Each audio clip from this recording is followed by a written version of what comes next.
can just flag it to me and let me know it's live.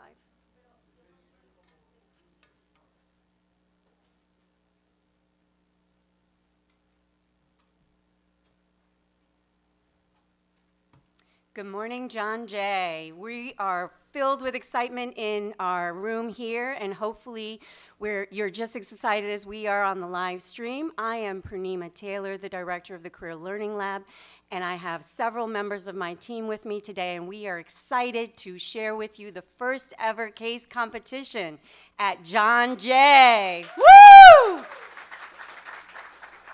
We have an amazing group of individuals that are partnering with us today, and I am excited to be the first to introduce one of those phenomenal partners. So Brian Penn is joining us all the way from Houston, Texas. He's a senior manager at Accenture, and he has over 25 years in the consulting industry, and he is very focused on student growth and their capacity to bring them into the communities that they want to thrive in, as well as launch the careers they're seeking to gain. So as a result of all of that, we're excited. We have several judges that are going to be both part of the community here at John Jay, as well as from outside of the community. We have an alum on our panel today as well, and she'll be introduced in a little bit as well. But in the meantime, I want to kick this off with Brian, who's going to provide you with an understanding of the case that was presented to our students that they will be helping us solve.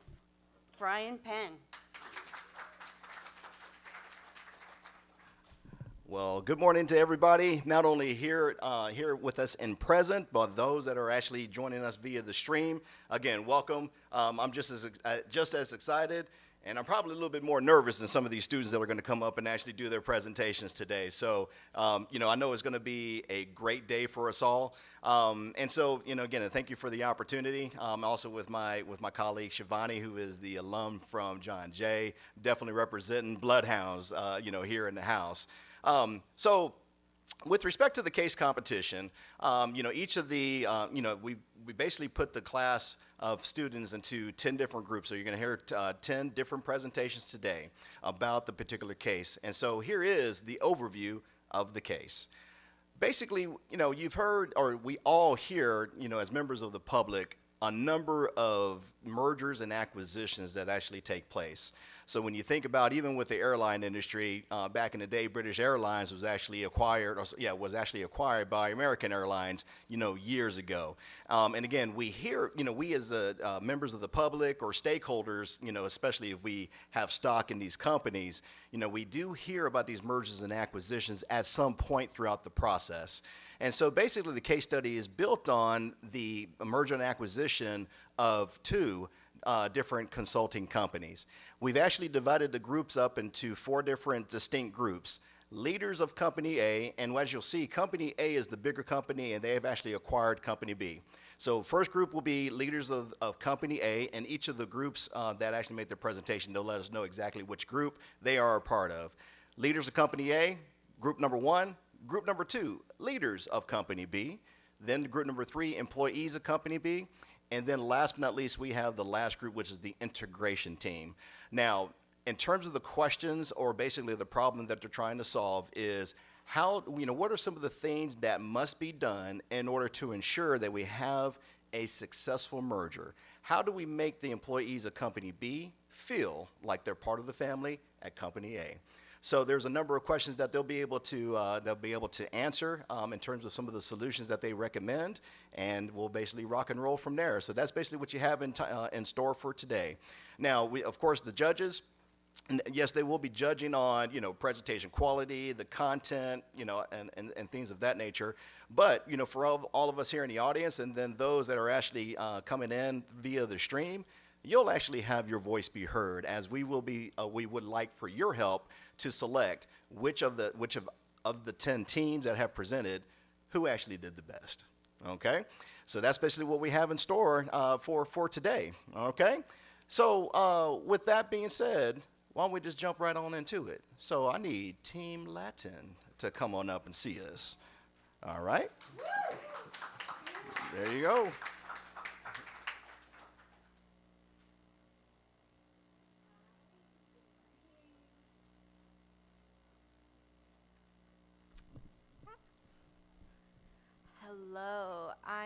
Tannery. And I am Lindsay, and we're from Team Latin, Group 3. We're leaders of Company A.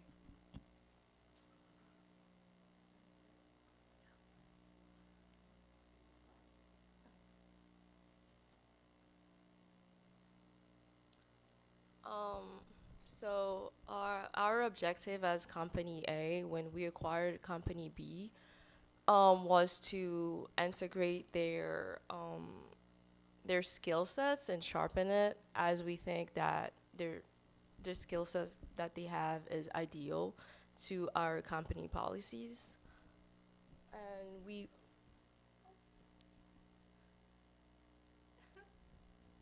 sorry, could you just go back, please? Thank you. So in order for us to do that, our main goals are to utilize our financial abilities and global revenues to acquire Company B and to develop their skill sets, to ensure that the relationship that both companies can be maintained, as well as their clients as well. And we also would like to appease any tensions and concerns that their employees might have, or our employees as well. We also came up with some critical strategies to make the whole thing succeed.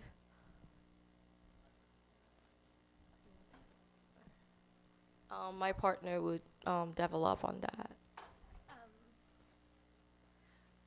So while we were expressing skill sets that Company B might have, and that as Company A, we found that the way that they built relationships with their clients and employees was something that, as Company A, we wanted to also reflect to maximize the efficiency of our group. For strategies for success, my fault.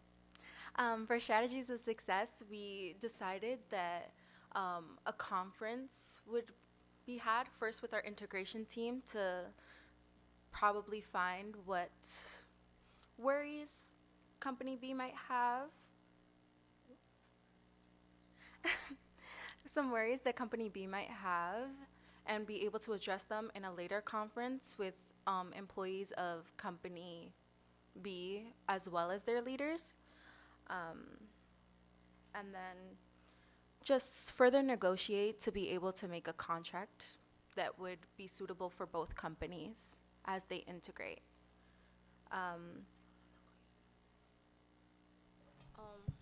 To expand more on that, we also wanted to introduce ourselves to them so they would know what to expect and not to jump to conclusions, as it's better to like present yourself to someone else.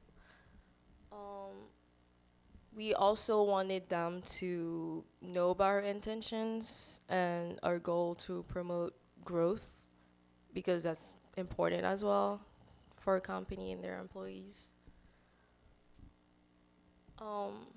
We came up with possible problems and the possible solutions that could come up to solve them.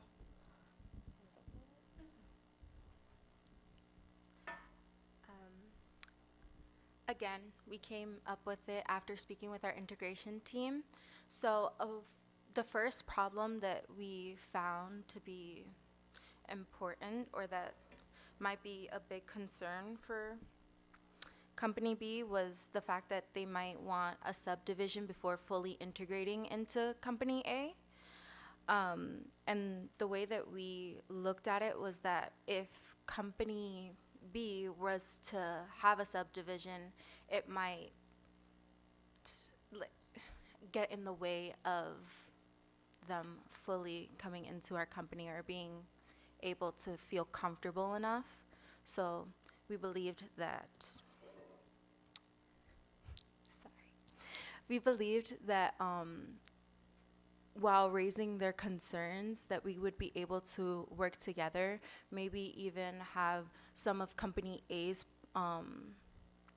employees that also work with the same companies as company B work together before they talk to their clients, so that they can be on the same board, and kind of after learning some of the tactics that company B might use and learning some of the tactics that company A might use when talking to their clients, so that they can work together before having to address the client, so company B knows A's values and vice versa. To expand further on that, when we made the merge, Company B made it a point to keep their close-knit relationship with their employees. And we are keen on integrating this whole process into our team, into our company. We believe that it could make everything smoother along with the employees as well. So we would like to integrate that into our culture. And so that was a problem that Company B might have, and we would also like to reassure them that that's not happening. Another problems that could that we had was that we think that Company B might have, we think that they might think that there's no room for growth as their company was lacking before we bought them.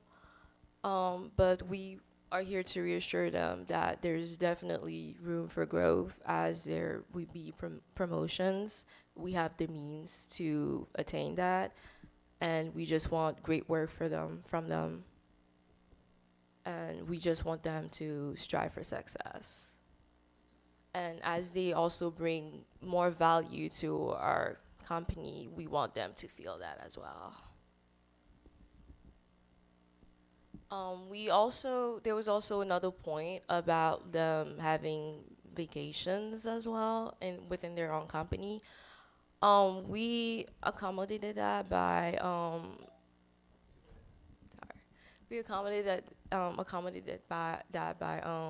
giving 2 special days to all our employees.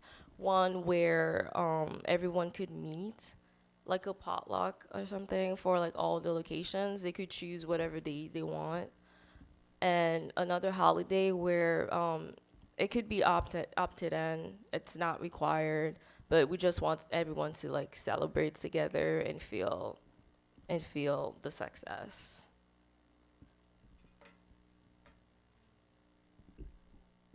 Just to summarize, the whole point is to make Company B's employees feel welcome, and we want the merge to be as fluid as possible and as successful as possible. We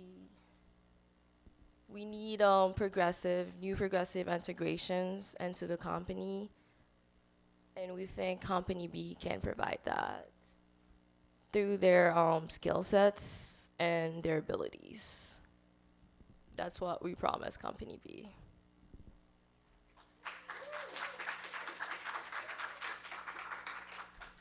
It was also a reminder of the fact that Company A did not want to dismantle what Company B had. We just wanted to have like a smooth integration and be able to use both skills. And now I guess we're open for questions, right?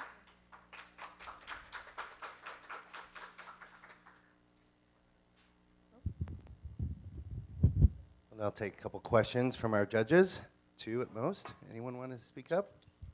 Regina. Hi, everyone. I'm Dr. Bernard Carreño from Africana Studies. Well done. Thank you. My question for you is, can you share an example of how you promote growth while also calming fears? Would you like to answer, or do you want me? Okay. I'd say the fact that, again, like my group member mentioned, Company B was limited in their funds, and they would fly to their clients in order to like build that relationship with their clients. So the way that we kind of like ensured that their growth was that since our company had like more funds, that with their work, if it reflected, they would be able to get promotions, or like also with vacations. Since we have a lot of employees, it's easier to give them time off if they have like a vacation time. So like, because since they only had 120 workers, we had like we have like an abundance, and so whenever they would need time off, we would be able to let them. Also, through the vacations that we can provide them, it would be personal vacations, since before in Company B, they mostly use their vacations in groups to meet with clients and to bond as employees. But we can provide them personal vacations, personal vacation days to enjoy themselves, or if they want to mingle with other employees as well. As part of your strategy, were you able to share anything around the communications that you would use to help each of the companies understand the pros and the benefits that they're bringing with them, so that they could embrace the opportunity? Yeah, that came up with the two meetings, with the integration meetings and the meetings we did with employees from both companies.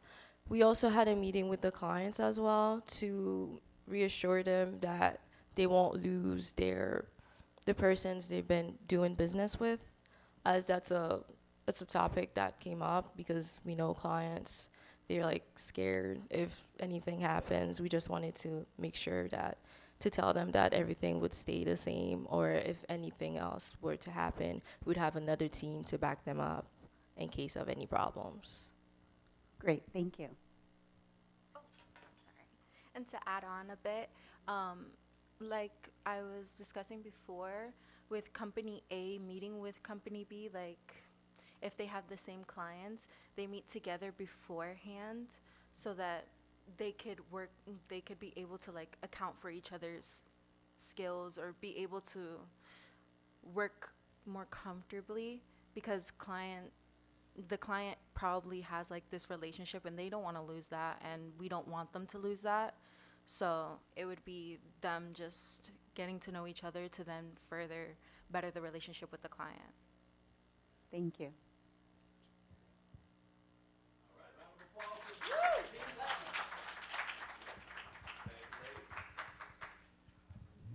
All Have a right. nice rest of your conference. Well, looks like we've got Team Alpha ready to go, so come on up.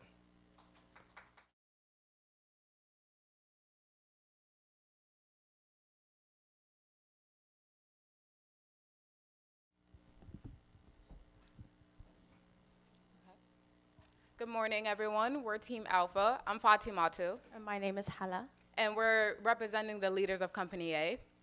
So to give you guys a bit of background, we're a large and publicly traded company with over 600,000 employees and generating $60 billion in revenue.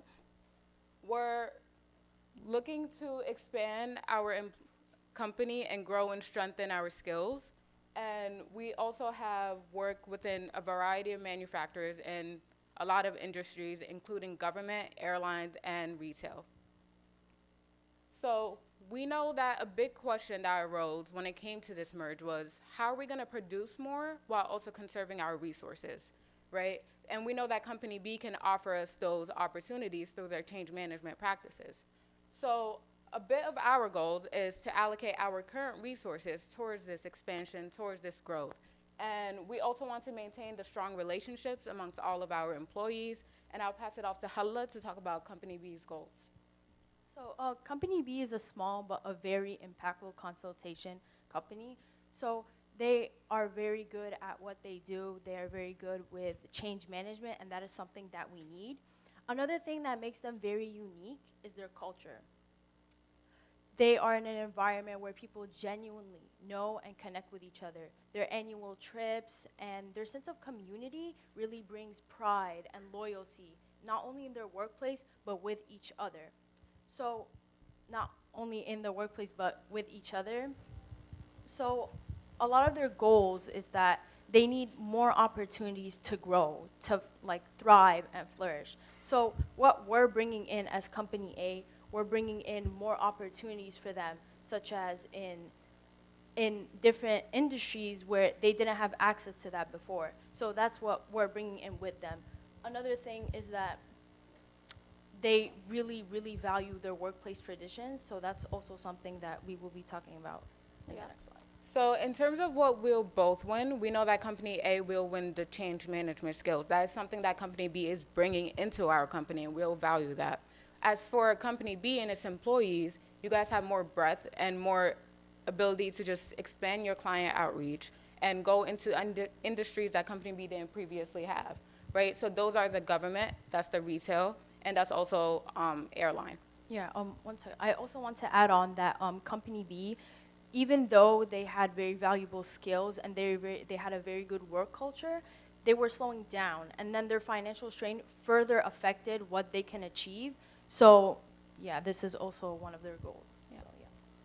So we landed on how this merge will happen, and we found that transparency and value are the two big things that will have to be included within this process. Yeah.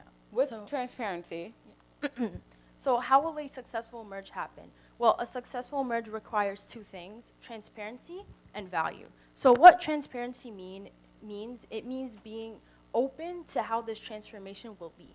So for Company B employees, this means that they're bringing their old clients with them, and they're also bringing existing skills that they have so they can expand their impact on new industries like we mentioned, such as airline, government, and retail. They didn't have access to these industries before with Company B.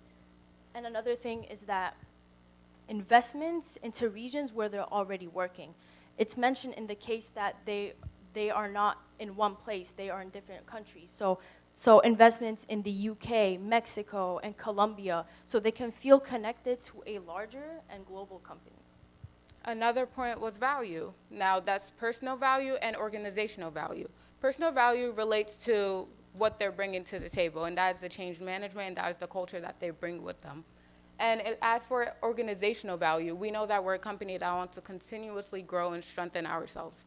So we wanted to make sure that we're using our existing resources, and that is the integration team. The integration team is the best team equipped to make sure both values are heard.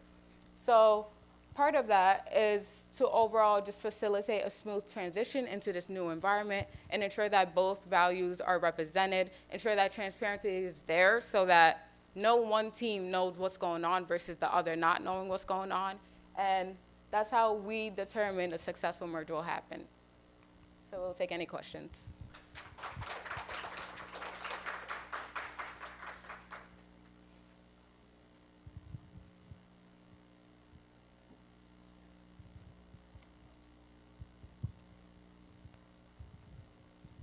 Great job. My question is, can you give an example of a smooth transition? An example of a smooth transition.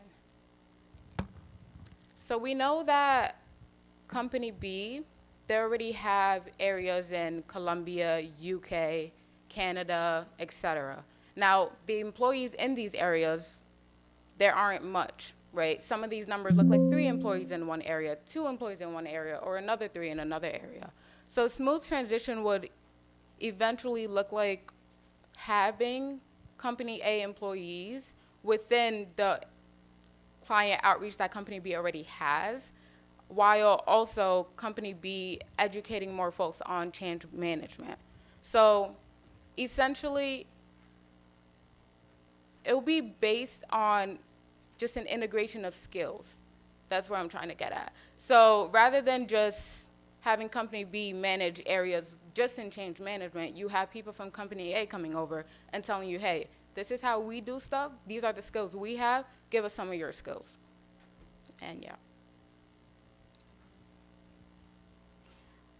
So again, I'll ask the question around what, if any, strategy did you discuss around the communication strategy? Because it's often critical in aligning companies and/or the client groups.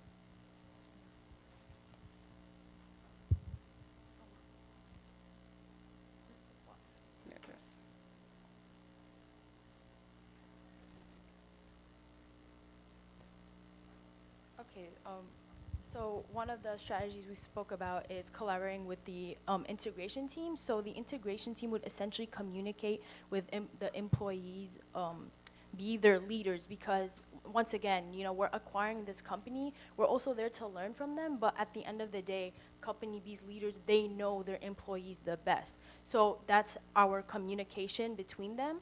So essentially, what we're trying to tell employees of company B through our integration team is that they bring in value to us. We value what you have to bring, and in our company, you're here so you can thrive and flourish. We want to make sure the environment we're creating for you is good so we can both benefit from this. That's also another reason why we stress on transparency. Company A is a very large company, 600,000 employees. Now, Company B, as important as Company B is, we still have to run the processes and systems that we have going on with such a big brand. So part of that is making sure that who can we have to show up at these meetings with the leadership of Company B and with the employees of Company B to make sure they're heard, and that's the integration team. We selected the best of the best, so surely enough, they can help enforce like a smooth transition. Thank you, everyone.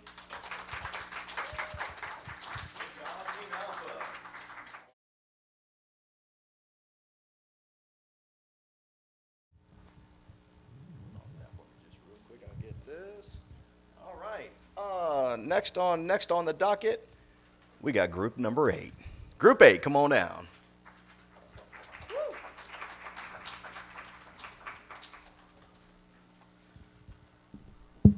How's it going?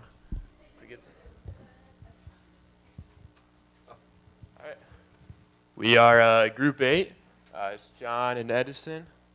2 of our members couldn't make it today, but that's all right. We're here. So let's get started. And yeah, we are representing the employees of Company B. Here we go.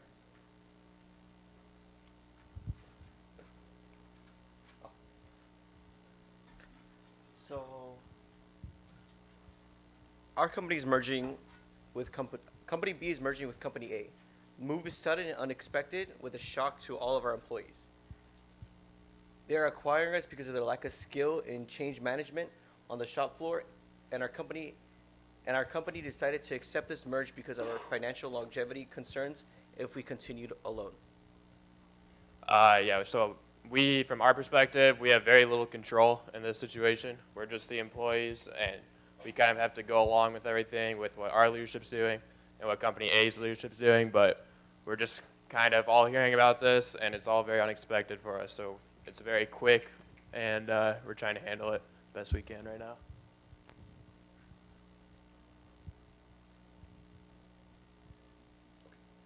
So our concerns are loss of control, the tight-knit environment, and negative change in benefits. So we're concerned that our benefits are going to change to something that we wouldn't like.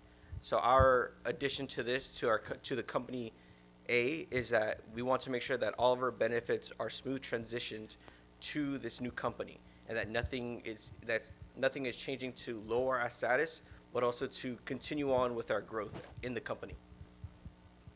Right, our employees, we had a great thing going at Company B. We loved working there. We worked for a small business, and we were really good at what we did. So again, we're all like kind of very rattled by this change going on.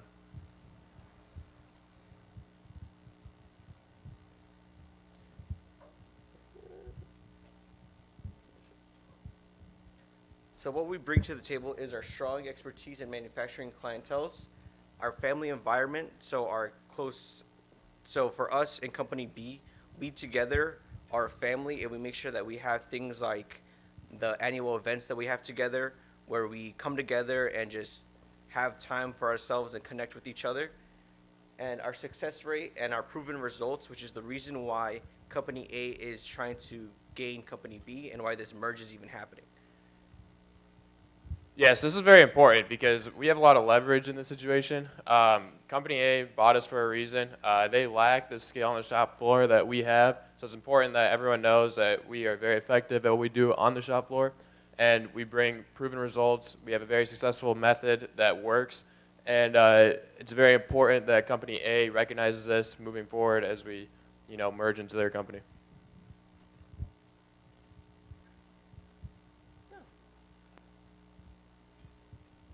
Okay, so our demands are preservation of operations. This is allowing us to keep control of change management practices and keeping our team together and job security, and also preserving our annual team trips and get-togethers. We also would like transparency, as everyone else is also adding on to this, where we have communication between both companies. We want to use our resources in Company A, so Company A can help us as well, but also we as a company lack certain resources that Company A has, so that's something we would like to integrate into our company as well. Yeah, and this is given our effective results. You should listen to these demands because we have a lot of rattled employees right now, and I think that you should respect what we want. And if we don't, you're gonna get the results that you. So you bought us for a reason, and if you don't respect our demands, you may not get the results that you expected to get by buying us. So it's important that you understand, what we want.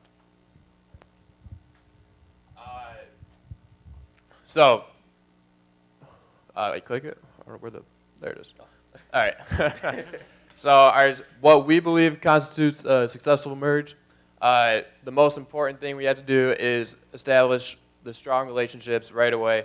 That was huge in our company. That's what made us so successful, is because we were very tight-knit. So when we're moving into Company A, we need to establish those strong relationships immediately. We need to know who Company A is.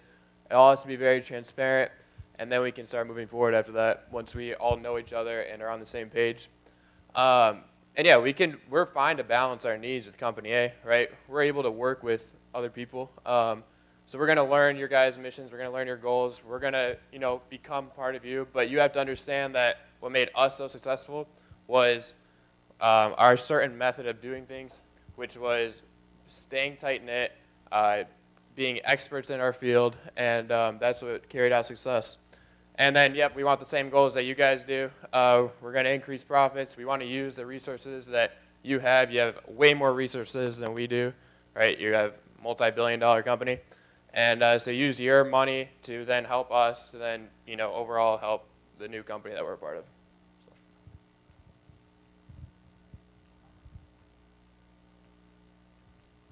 All right. And to create that success, we created a 5-step merge plan for our employees to use. It's hard to create an acronym, but so we're going to meet, right? First thing we're going to do, right? We're going to meet everyone. We're going to start those relationships right away. We suggest like a banquet. You guys have the money to do it. We're not really used to that, but a big banquet would be nice. Lots of food, a little wine. But yeah, just something to get a networking event going, right? Networking is very important. We want to know how you guys run things. You guys should know how we run things, and that's very important. Secondly, we need to eliminate all concerns that we have, right? As a team, we have so many people that are like, I don't want to do this. I want to stay where I'm leaving. We have a lot of people who are like that right now. So by doing that, we got to establish our benefits. You guys have to be working with us. I suggest that we have quite a few team members of Company A watching how we do things, learning from us. We'll learn from you guys. So just establish that tight-knit environment right away, because that's what we are used to. And that's how you guys get the results that you're looking for. Then we recycle our driven model, right? We get to work, right? That's what the R is. We start working, and we get right to work. Allow us to be in control of what we do best in, right? And then we grow, right? Once we are working together, once we are a part of a team, right? We're going to grow. We're going to utilize what Company A has to offer, and we're going to, start taking off in the right direction. And then once we grow, we'll expand, and our company will get better. I mean, obviously, it's a small sector of Company A, but I think that it's important to Company A being on the shop floor and consulting. And I think I see growth, so I'm excited to be working with Company A. All right.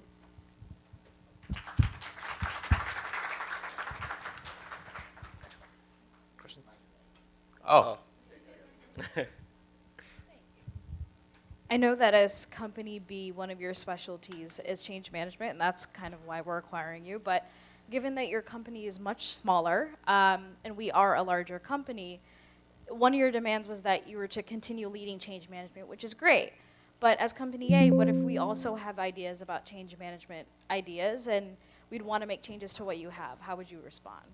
Yeah, so what I... You want to start too? I think it all comes down to the fact that the reason why Company A ended up bringing in Company B is to not only demonstrate but add on to bring our ideas to the table to a bigger company, and for us to, because we're so close with clients, we have an understanding of what clients want and see, and that's something that we can bring to Company A. And add on to that, right? We know you guys are going to want some control in this situation. We're working with you. We want to balance our needs. So what I suggest is that on the ground level, you have a team member, a leadership member from Team A working with a leadership member from Team B. I think they should watch how we run things right away, kind of step off, and then they then can input their control. The best way I can put it is like, I don't know if anyone's military, but like we have a second lieutenant and a staff sergeant. The second lieutenant is in charge, which would be you guys, but he can lay off and let our team member be in charge of all the operations, who knows us, who is comfortable with us. But at the end of the day, we'll still let you guys have control at the end of the day, right? It's your company. We're merging with you. We're going to balance you. But you should definitely let us run our things while you're still in control. Says that. It's just. Anybody else? You actually answered my question. Oh, okay. Good. All right. Anything else? Thank you for the time.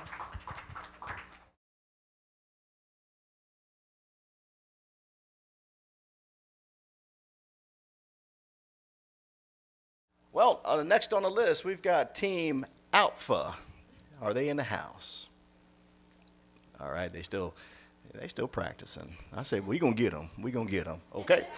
So with that being said, who do we got next on the docket? Because I know they're ready. Team Joy. Team Joy, you're up. All right. Ladies, here we go.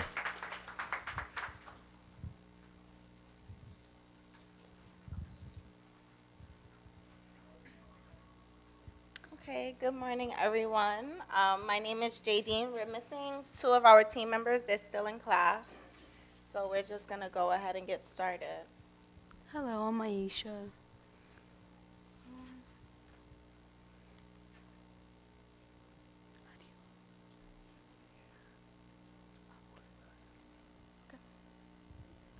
Okay, so right off the bat, we just wanted to get into kind of what we see initially as success. Being team leaders of Group B, we have a lot of things to consider, a lot of people to consider. We have our employees who helped us build our company from the ground up. So our definition of success would be, for Company A, increase clientele by gaining our clients, but also by the skill set that we bring, we're able to expand on clientele. And Company B, success would look like job security for our employees and job growth, the ability to uphold our reputation and what we're best at. And then for our employees, also a lightened workload, being that we are a smaller company, you guys are kind of stretched thin, and even though you make it work, which we appreciate, it would be a success for you guys and in your career to be able to expand on the things that you know and see if that's really what you want to do and have more opportunities brought to you. The most critical action is to have upfront and clear communication. Communication is a really big thing for us because being that we are such a small firm, there's not much that goes past without somebody hearing about it, right?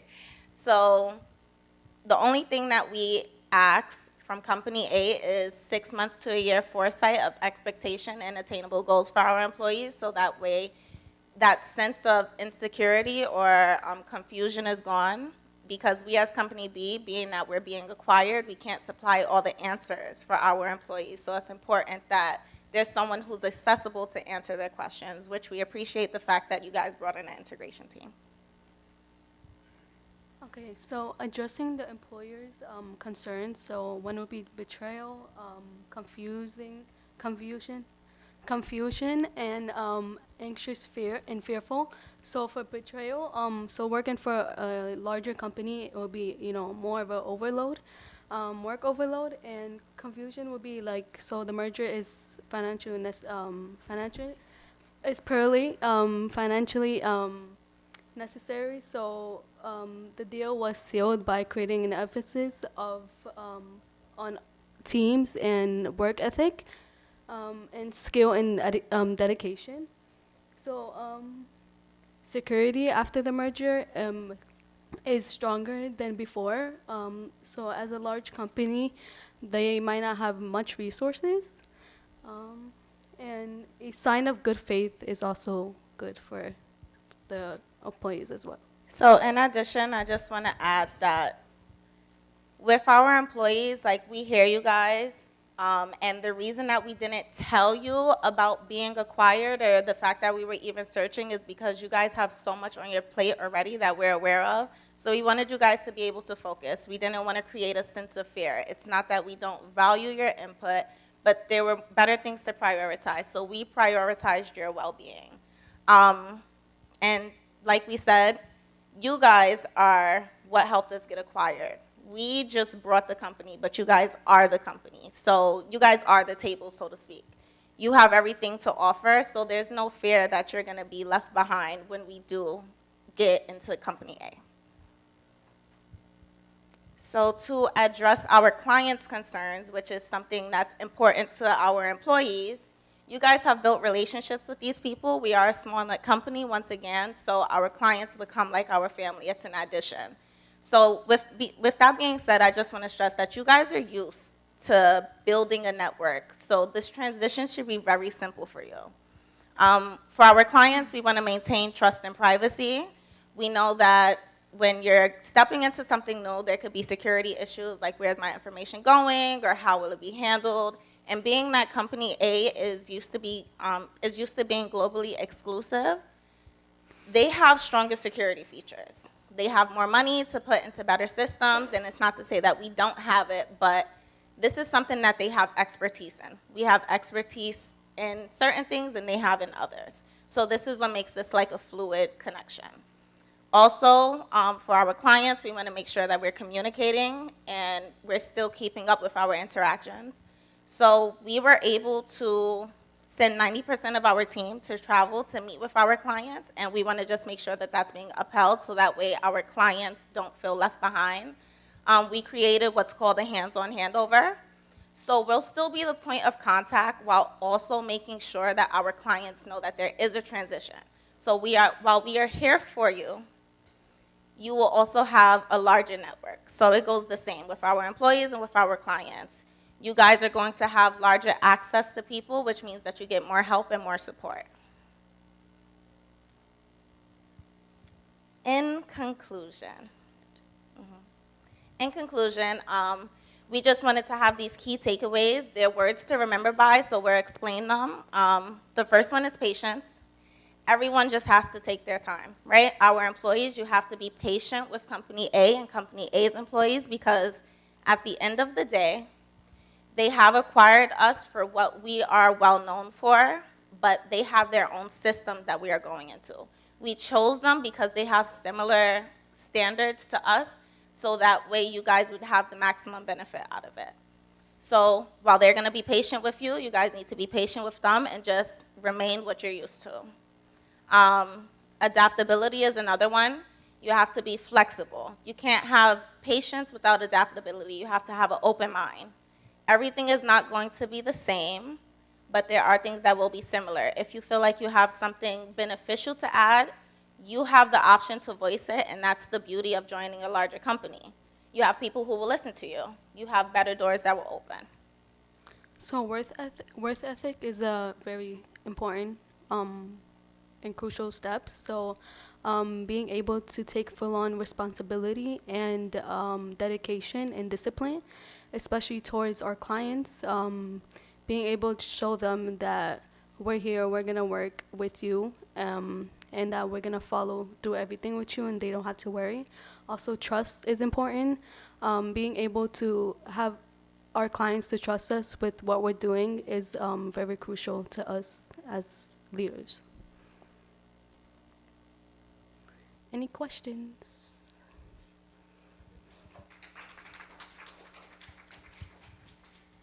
Great job. Say in an instance as the leaders of company B that your employees heard you, right? But say there's maybe about 5 employees that just don't want to go to company A. They don't want to be a part of it. How do you think you would handle that situation as leaders? So I think that's a great question. I think that's a great question, and everyone is open to their opinions and, freedom of choice.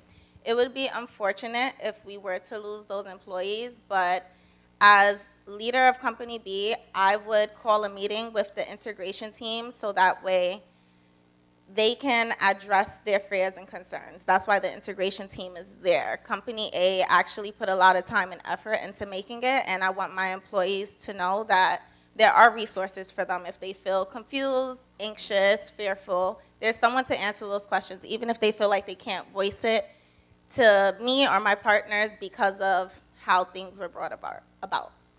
So, yeah. Also as I said before, taking full responsibility is important as well. Great job. My question is about your statement regarding not telling the employees for their well-being. So how do you differentiate between well-being and lack of transparency? That is a really good question, and that's something that we considered in our meetings before we decided to expose to them. So the main difference would be the intentions, right? Being that we're a small company, we all know each other. We've known each other for a very long time. We know that these people have entrusted us with their lives and their livelihoods. So yeah, I would say the main difference is intention. And it's not the fact that we did not tell them, we didn't tell them during the process, which is up to management. It's not up to the employees because the employees have their focus. So as a group leader, me and my partners chose it best that during processes, we would keep that amongst us. And then when the time came where it was ready to finalize things, that we would express it to, the rest.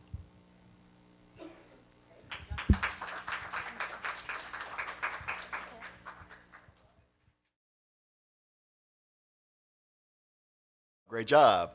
All right, next on the docket, Team Cats. Here we go. The stage is all yours.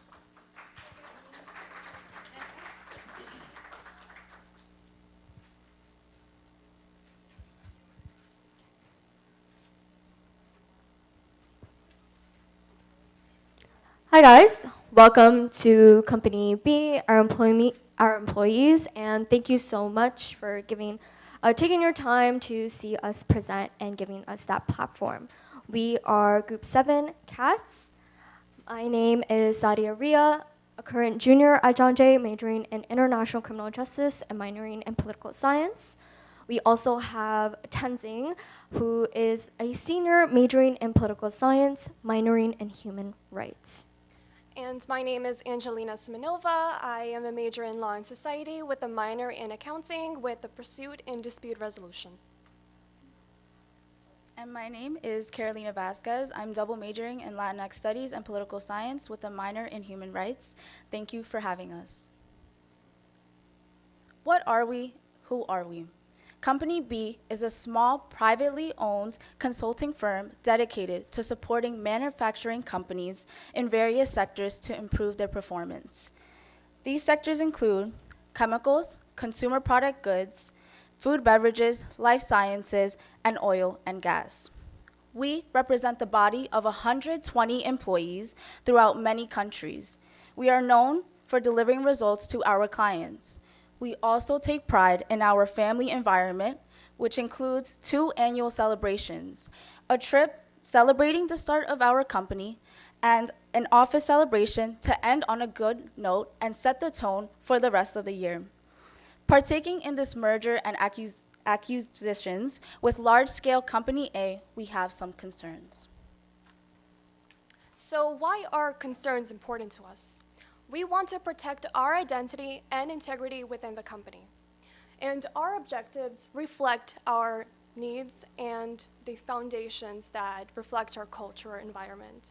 We want to maintain our culture and family environment within the company when we merge, as well as we want to ensure that we negotiate a proper transition where our fundamental and emotional needs are addressed during this acquisition process. So to properly negotiate a merge, we focused on the 5 core concerns framework for us to better communicate our professional needs: affiliation, appreciation, autonomy, status, and role. We want these concerns to be recognized within the company to encourage integrity, but also strengthen the foundation as a collaborative merger and to sustain long-term growth and stability as well.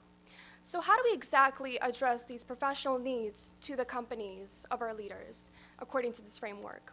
Sir, we value appreciation, and meaning that we want to deliver results and reputation when we merge to be valued and appreciated. And as we emphasize affiliation, we want to encourage the cultural dynamic. We want to feel belonged in the company when we merge. And in order to do that, we want our biannual celebrations to be acknowledged and continued after the merge as well. Third, we want to ensure autonomy when we merge as well. So our decision-making and expertise of our department, we wanted not to be undermined, altered, or restricted in any way or form. And fourth, we want to clarify our status after the acquisition and merge. We ask our status as a consulting firm to be fairly portrayed and not perceived as inferior to the employees of Company A. And lastly, we want to focus on our role.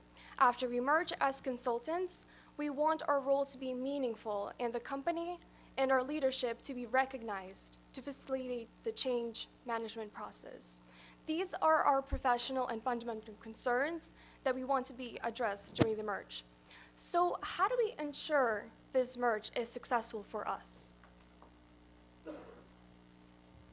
Success has various definitions, but to us, success includes workplace equality, meaning sustaining great communication and connections with Company A.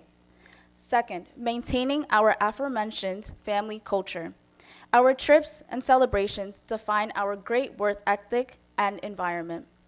Lastly, better work-life balance, considering our long hours and hard work to bring out the best in client performance.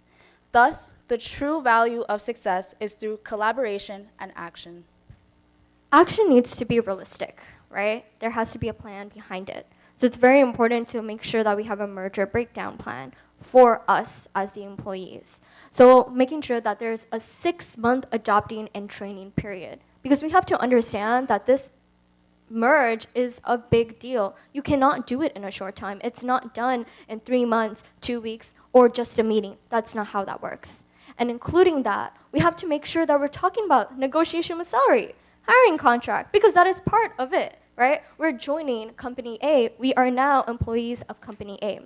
What's very important too, we're meeting Company A's expectations and their benefits, but to do that, we need to have biannually deliverables and checkpoint meetings, including to ensure we're meeting our milestones for our projects, making sure that we're assessing our progress, and having evaluation check-ins.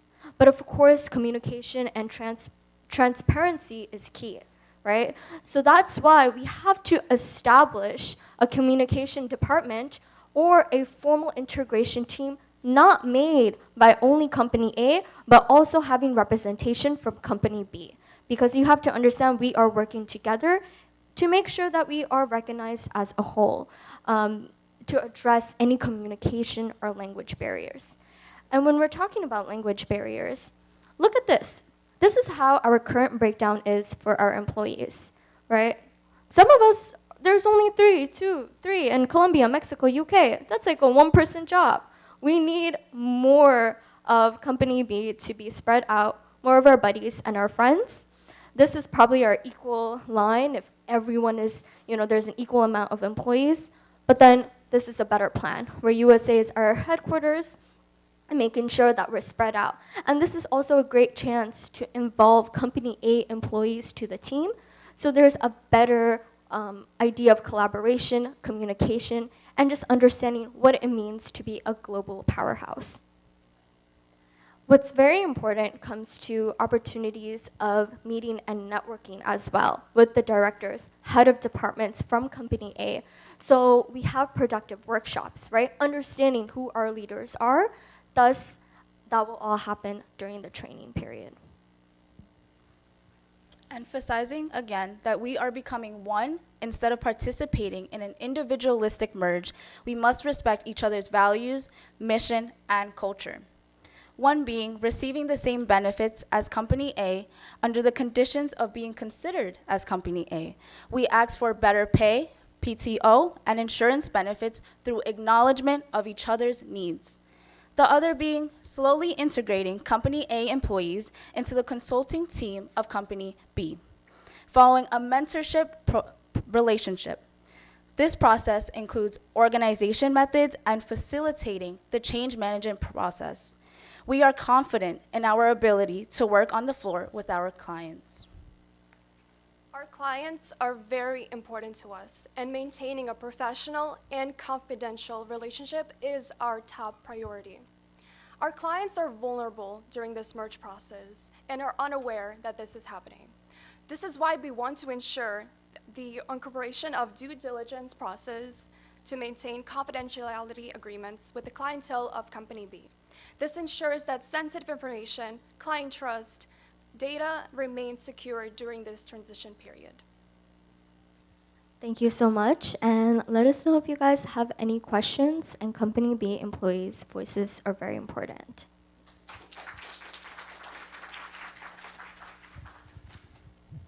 I love your outfits, so great job. With that being said, I think on one of your slides, as Company B, you mentioned that your expertise should not be undermined, altered, or restricted. And with that, you mentioned that you would have a training program that kind of helps integrate Company B with Company A. So in regards to the training program materials, who do you think should get the final say in the deliverables, and why?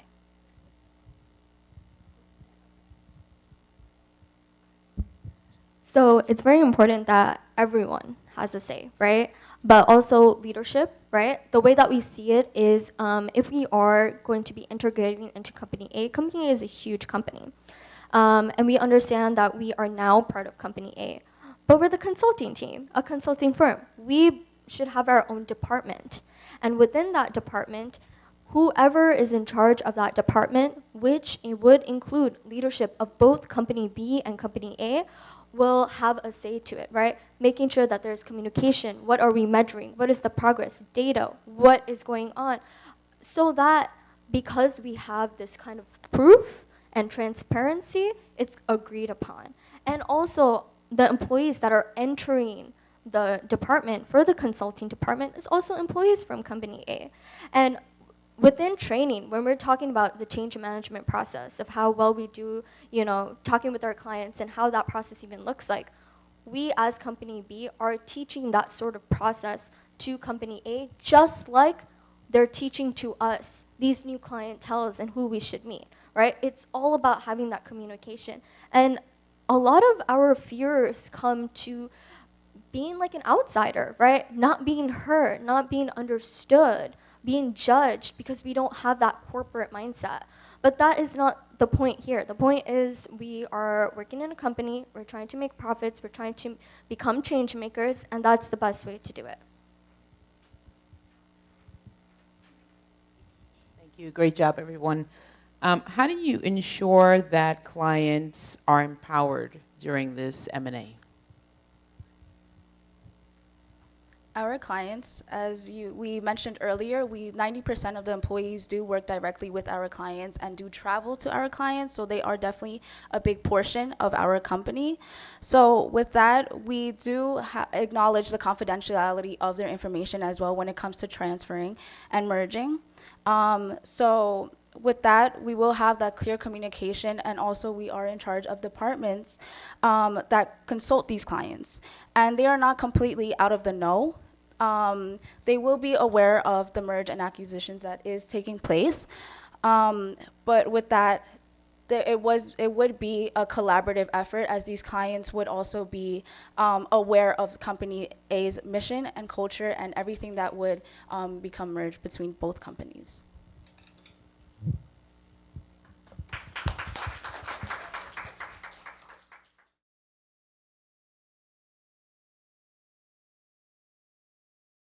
And I know they're ready to go. Where's Blue Phoenix at? Come on up. The stage is all yours.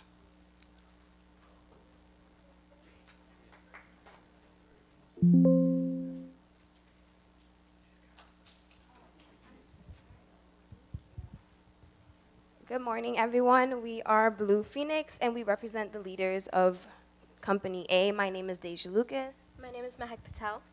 My name is Jasmine. My name is Briami.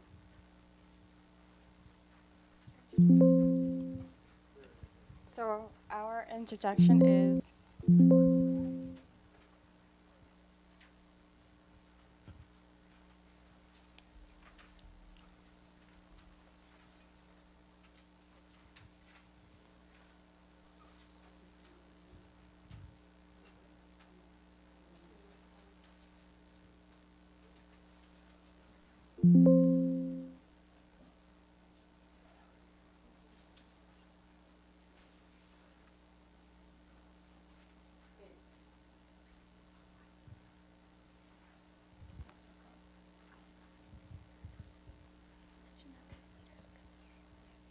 So we are Company A. We are the leaders.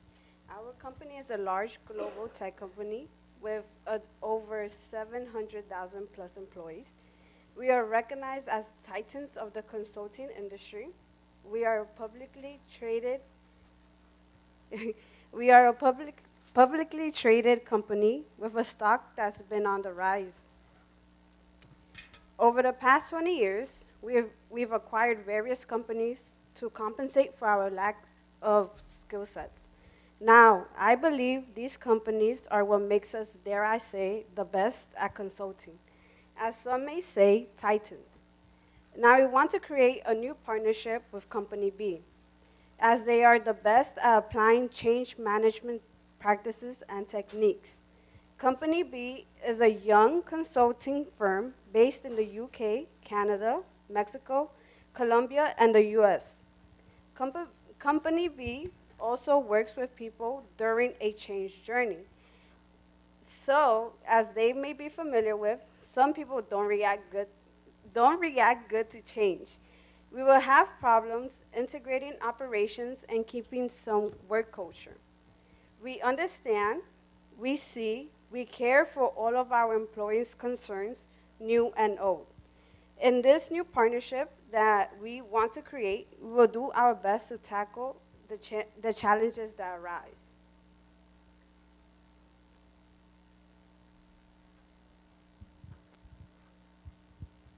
So we have Company B.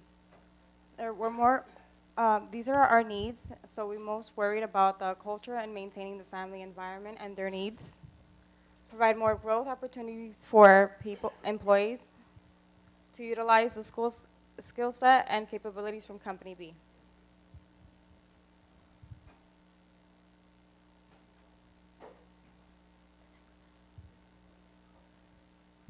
So our integration plan, we value Company B's efficiency and recognize that this is due to years of team building and trust. We want to quell concern of division, so we will not be dividing individuals into departments, but rather incorporating already efficient teams into departments that they specialize in. The reason for this merger is to fortify our own weakness that Company B excels at, which is change management. Our company is US based, so we will dedicate a team from Company B that is also US based to be our experts. This team's sole focus will be on the application of change management.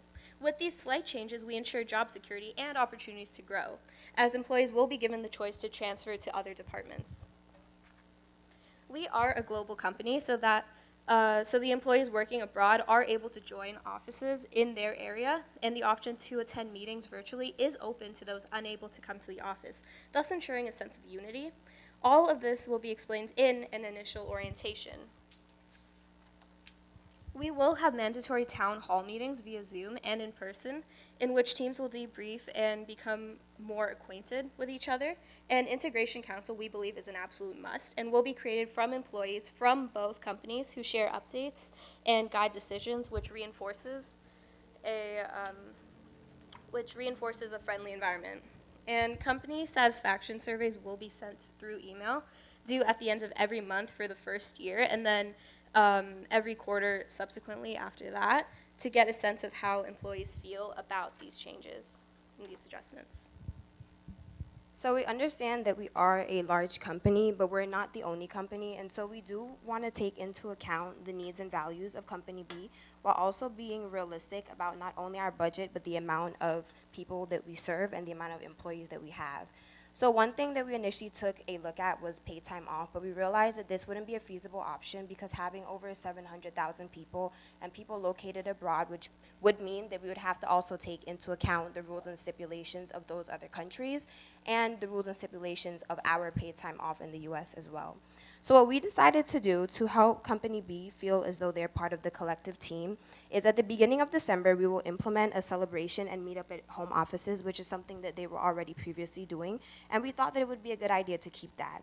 We want to foster a sense of community, ensure that we celebrate our wins collectively, and to maintain a sense of family, which is important to Company B. While we cannot accommodate all their needs, we do still want them to feel as though their voice is being heard, and we're not two separate companies, but we are truly coming together as one. We also want to implement the idea of KPIs, which is essentially a scoreboard that helps us track and make sure that we're reaching specific goals. We have dedicated this and divided it into two sectors, which is 95% client retention, because we want to make sure that we're not losing the clients that Company B has, but we're still retaining them while providing them the necessary support that they need. We also looked at maintaining a 5% revenue growth because we want to incentivize them to work really hard with us and in conjunction with us to maintain the amount of revenue that we're already making, but to increase that. So this incentivizes performance and it offers rewards, which helps them feel as though they're truly part of the team. We don't want members of Company B to feel separate. We want them to feel like they're a part of us and we're all working towards one larger goal. So we broke this down into a tiered bonus system. The first tier would be support staff and admin, which would receive a $500 bonus. We have full-time staff, which would receive a 5% addition to their bonus, and this would be based on their monthly checks. We also included management and leadership roles, which will get a 10% bonus of their monthly check, and the executive and seniors as well. We think that this will be a great way to help them merge with our teams, keep them in the spaces that they truly thrive in, and then make them excited about being a part of Company A.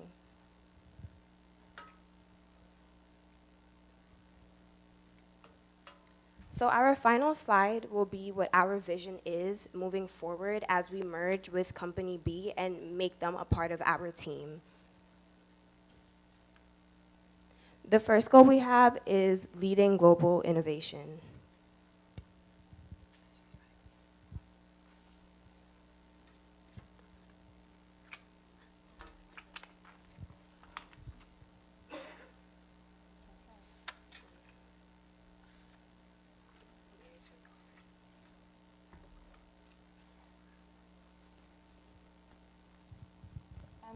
Lastly, creating lasting positive change. We also wanted to foster collaborative and inclusive cultures. So we know that they're really strong in change management, and we want to continue to make that part of our vision as well. And not only in change management, but in tech, which is where we thrive. We want to blend agility with innovation. We want every employee, no matter their location, to feel empowered and as though they're making an impact. and we want them to feel like they matter. So that's our vision moving forward as we merge both companies together. Now we'll take room for any questions.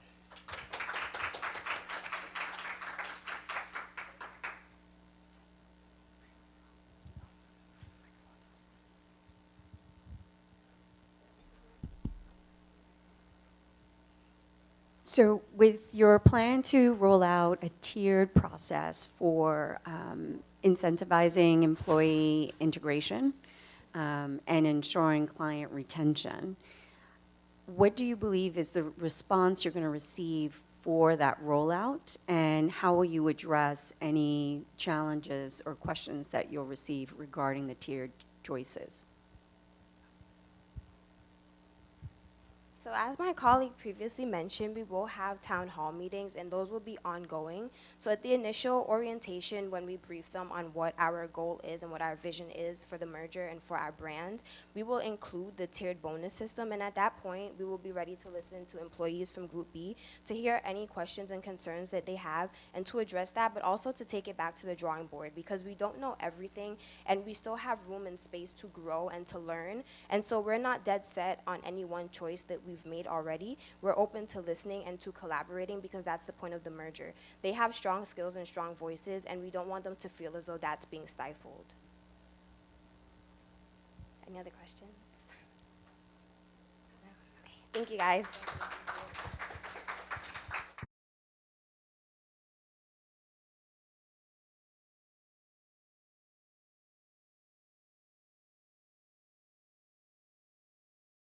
Next on the docket, we've got the Centrals. Come on up. Stage is all yours, gentlemen.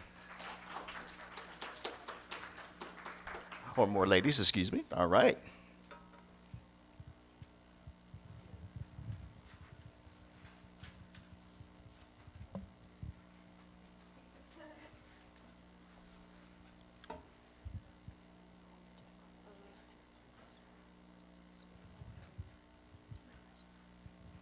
Hello and good morning, everyone. My name is Megan Grinauld, and I'm a Law and Society major and a first-year student. I want to first thank the judges for coming out here today and watching our presentation. I would also like to thank the audience for taking the time and watching our presentation as well. Good morning, everyone. My name is Ariana DeRosa, and I'm also a first-year student, and my major is Criminal Justice, Bachelor of Arts. Good morning, everyone. My name is Rena Olinsky. I'm a first-year student here at John Jay, and my major is Law and Society. So let's start off first with our overview as the integration team. So what is really important to us? Our goal is to make a smooth transition to merge both companies together. We have 20 years of experience, and listen, we just want to make everyone happy.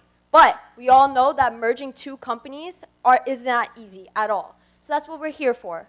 We want our outcome to be a happy medium, where both companies are both happy in the same thing. We want a balanced and successful merge. Now, our concerns to us is that our cultural gap between both companies. Company B wants that family environment, and they want to assimilate anything that we have before. Now, however, on Company A, they really care about the ROI. They really want Company B to be merged together. Now, what we learned from talking to both companies when we went to talk to each and separate company leaders, company employees, is that Company A wants to maintain that company brand, what they're really known for being that titan. So what we heard is that they want bi-weekly meetings via virtual meetings to make sure that everything goes smooth, everyone knows each other, exchange values. Now, another thing that we heard from was that they want one big annual get-together to get to know everyone. Next, they want to keep Company B offices. And lastly, they want to keep that change management skills from Company B, which is what they're best known for. Good morning again, everybody. So what Group B, the smaller company, wants is a lot of things, but mostly it's just about keeping the values that they've had their entire time their company has been alive. So first, they want job security for their employees. We've heard from the employees of Company B that they're scared of losing their clients. They're scared of their clients feeling like their information is being divulged, and they're scared their clients aren't going to feel like they're still getting that family one-on-one help. Another concern of theirs is employee benefits. Now, the companies are merging, but they're also scared that what if I'm not taken as seriously and they get more paid time off than me, or they get better residuals or something like that. So the other problem was that they still want to keep the family-oriented office space. And then additionally to that, they were saying that the workload is way too much. They're flying all over the country, they're staying in hotels, they're going to work in the morning, working for 8 hours, coming home, doing more work, and then going to sleep, and they're not even home. So another problem that they had was they want Company A to take on more of Company B's workload. Now, another thing that they spoke to us is about mentorship. How are you supposed to combine two companies when they don't know each other? I don't know your office life. I don't even know where anything is in the office, okay? So then they also wanted to include their all-inclusive trip and their end-of-the-year celebration. Now, our proposal to properly contain both companies' wants and needs. First, we're going to start with an online orientation for the new employees who are coming from Company B. This would include speaking with the leaders of Company A and Company B, any questions or concerns they have. Then after that, we want to do a question and answer session between both companies. So this can include big things like, will I be involved in a union here? What will my benefits look like when I transfer over to this company? But it can also include small things like, what is your office life like? How many days are you in the office? And things like that. So next, what we would do is we would integrate workshops to make sure that the companies are sharing their skills. The biggest reason that Company A absorbed Company B is because they want to share their skills. They're both very skillful and intelligent companies, and they can learn from each other. But how are you supposed to learn from each other if you're seeing each other in an office 2 days a week and you're not working together? That's why we would instate workshops to make sure that they are learning each other's skills and change management. Then we would do surveys to see employees' satisfaction with the integration. We would frequently send out online surveys that they can fill out anonymously to talk about any problems that they are experiencing or any questions or concerns they have. Then, in order to combine the annual vacations and the parties that both companies wanted, we realized that it would be causing some animosity if the 120 employees from Company B get to go on twice a year annual all expenses paid vacations and the other 700,000 employees don't. So the conclusion we came upon was doing department mixers 3 to 5 times a year instead of vacations.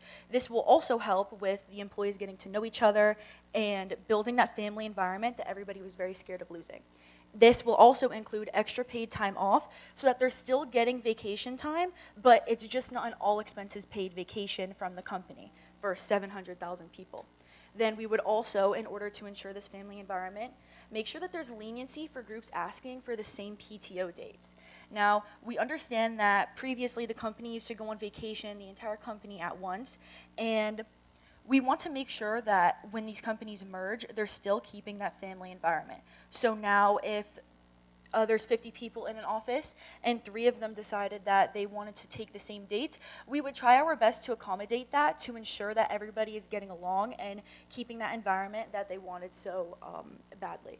Then we would include peer guides for the new employees. We spoke about this.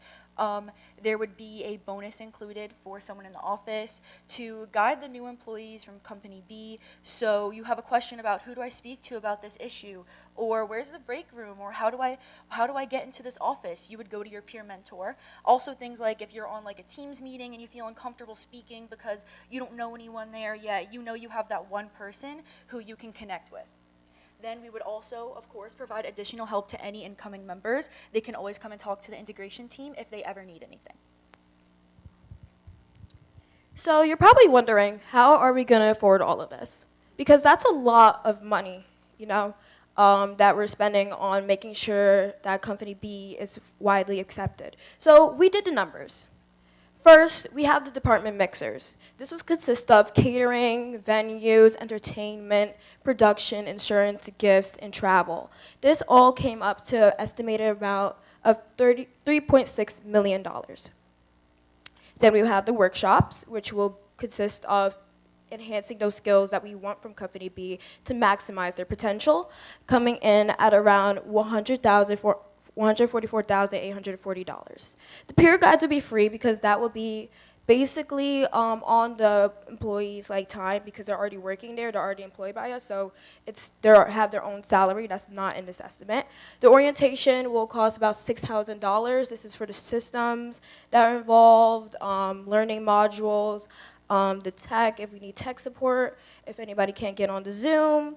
The extra PTO. Now, that is negligible because most companies have kind of like their compensation payments already set up. So it kind of accounts for extra paid time off. So it's not really something that we can measure per se. And in fact, there's statistics showing in some companies that 62% of paid time off isn't used. So we can use it here. We have space to use it.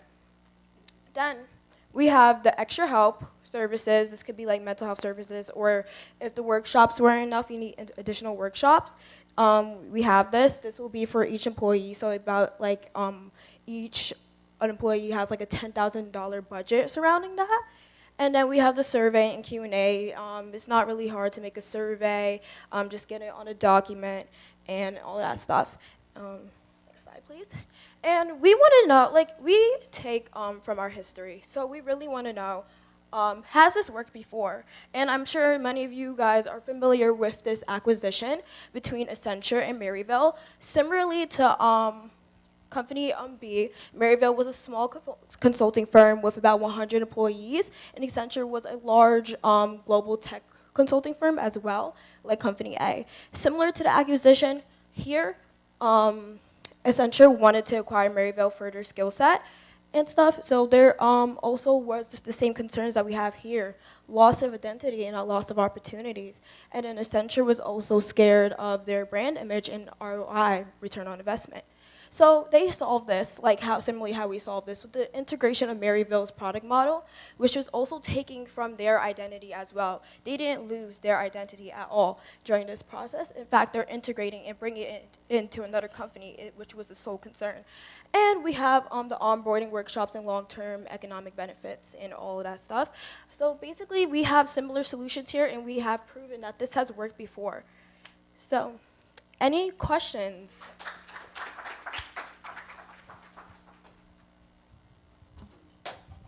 Great job.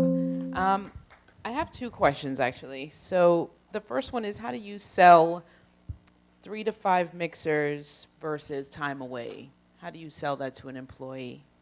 As well as, how does the peer guide not feel like additional work to an employee? I think that's a really important question. And the most important part of this is that we did discuss with the employees what they wanted. During our discussions with the employees of Company B and the employees of Company A, they really wanted to integrate as much as possible, and they felt like it would cause a lot of animosity between the two merging companies if I get 2 weeks of paid vacation and you get just regular paid time off. So that was one of the huge things that we wanted to deal with. We understand that it probably is hurtful to lose your 2 weeks all expensive paid vacation, but this is for the benefit of the employees, and it is what they wanted. I'm sorry, what was your second question? How does peer guiding not feel like additional work? I do see that, but I feel like both companies really did want and need each other, and if this is a volunteer thing, you don't have to do it if you don't want to, and I think that the employees of Company A are very respectful, and I think they may want to do this because they want to learn from each other. I think to kind of piggyback off that, do you think that there should be any qualifications for a peer guide? given that it is on your volunteering time, do you think there should be qualifications? I feel like qualifications is an important thing. I don't think if, let's say, the merger is in May and you also just started working for this company in May, you can't show someone around as well as someone who has been working there for a year or so. So I feel like it would just go on a case-by-case basis. You can't just wake up and decide to volunteer. You should talk to your supervisor and say, I'd like to volunteer for this position. How can I get into this? So appreciate it, good work. And so the ideas that you came up with and the slide on the numbers, I'm a little bit more curious about how your calculations for the cost associated with both the additional PTO as well as the peer guides. What were your thoughts behind the zeros? Because I do wonder about the opportunity cost for individuals who are spending time, which is good time, with being peer guides, but then the time that takes away from client work potentially, for example. That's an excellent question. Okay. Yeah, that is an excellent question. As my partner has said, it's kind of like a volunteer process, but like we are open, like if anybody from company A wants to be paid for that, we can also like expand our surveys because we do have a survey budget to like include like say like, hey, like we think that we should be paid for being peer mentors. We are open to that idea, but like we thought of it more as a volunteer process, not as additional work. And that point on like how it's taking away time from clients, I feel like in a 700,000 like employee thing, company, I think we do have enough staff on hand to maintain our client flow. So I think that is adequate. What was the other question? Additionally, with the extra PTO, that it's a negligible cost. Yeah. So I didn't think it was like quite it's considerable to like calculate that because paid time off is like usually companies have like a separate thing because like they have like their own system of compensation for employees, so they might have set aside that budget previously for that, and like it's widely recognized that like PTO often goes unclaimed, so we would like to allocate some of that unused PTO to people who really want it and who really deserve it. Thank you. No problem. Thank you so much for your time.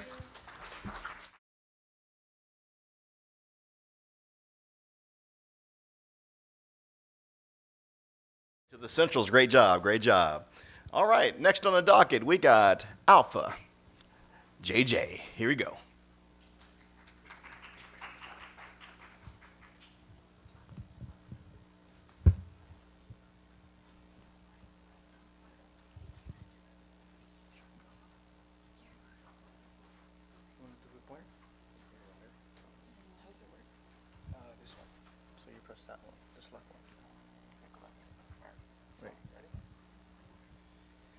Good morning, everyone.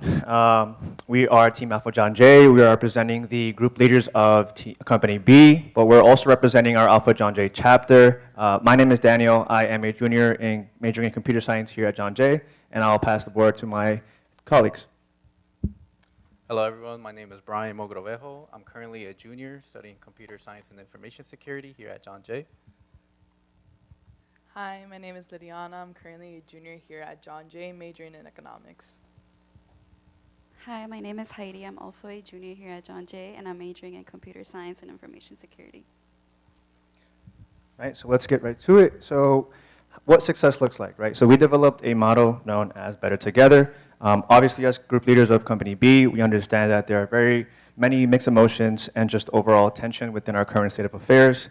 And so we categorized our success into 3 main points. Number 1 being clarity. So why clarity? Right now, our employees are currently feeling very anxious, very fearful, and just very betrayed. And so therefore, we want to ensure that these companies are not only supported, but also feeling like they're valued and that they are supported. Moving on to our next point is preservation. So why preservation? We understand that these times are very sensitive and actually very prone for many employees to leave. Therefore, we aim to maintain not only our strongest talent, but a majority of our talent, and just through pushing our values and our overall goals. Finally, vision. Through our efforts, we hope to provide our employees with a clear pathway to how their everyday work aligns with not only the goals of Company A, but their own as well. And finally, of course, we hope that through our efforts, we not only inspire motivation through greater teamwork and support, but overall commitment to this, to ensure that this merger is a lot more, goes through smoothly. So what's happening? As the leaders of Company B, we're entering a major change, the merger with Company A. Our plan is to lead our people through this transition with clarity and confidence. We're starting off with the first 3 steps of Cotter's change model to guide us how we approach this. First, we'll create urgency by clearly communicating why this merger matters. We will explain the growth opportunity that this merger brings and the competition that we need to stay ahead of. Our team needs to understand why this merger is essential. Why this merger is essential and not just why it's changing. Next, we'll form a guiding guiding team by forming a joint leadership council by putting together executives from both Company A and Company B to help align our decision-making, oversee integration, and ensure both cultures have a voice. Finally, we will develop a shared vision that shares Company A's scale with Company B's agility to build a unified mission for the future. This isn't about just setting the tone. This is about setting the tone, of Company B. We're not just adapting a change, we're driving it together.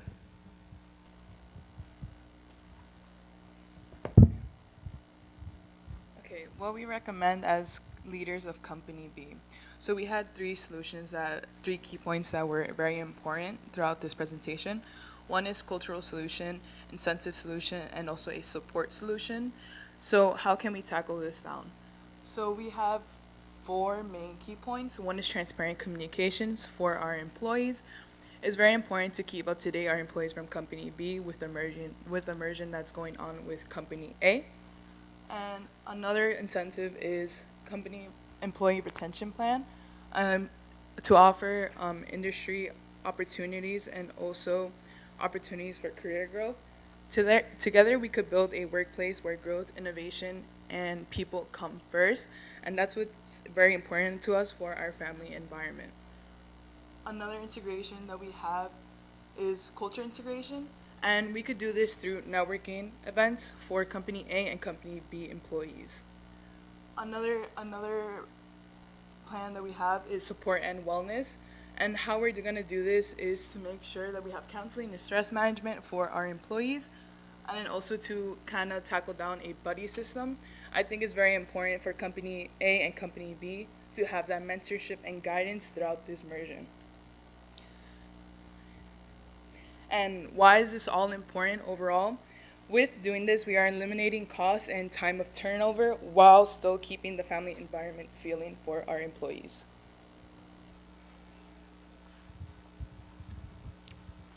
So with the merging, we feel like it's very important to keep track of how that's going to work with both companies. We also would like to measure the success, so we're doing this with 4 key measures. The first one being integration scorecard, where we'll use monthly scorecards that tracks how well systems, teams, and workflows from both companies are blending. Kind of think of it as like a dashboard of progress, highlighting what needs attention. The second is quarterly engagement and retention reports. Every quarter, we'll review engagement surveys and retention rates to make sure employees still feel supported, valued, and confident in the merger. And if we see dips, we respond immediately. Another is quick wins and recognition. We'll celebrate short-term wins like high survey scores or successful team integrations within the first 90 days. Retention keeps morale high and shows that progress is being noticed. And lastly, we have leadership review and continuous adjustments. All results get shared with leadership each quarter. They'll review trends, pick 2 or 3 focus areas like communication or career growth, going story, and not just a one-time event. And of course, to wrap it up, this ties back all to our motto, better together. And we'd like to thank you all for taking our time to hear our presentation, and we'd like to open the panel for any questions.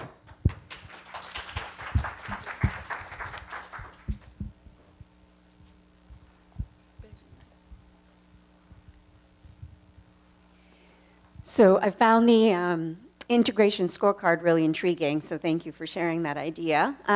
So I'm curious, or would love to understand a little bit more specificity around what you consider are the key milestones that you'll be tracking on an integration scorecard.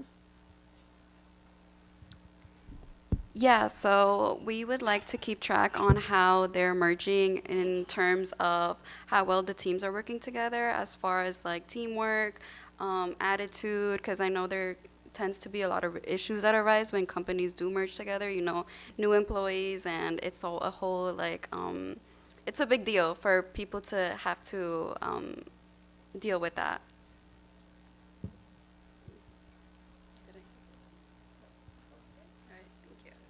Thank you. Great job, team.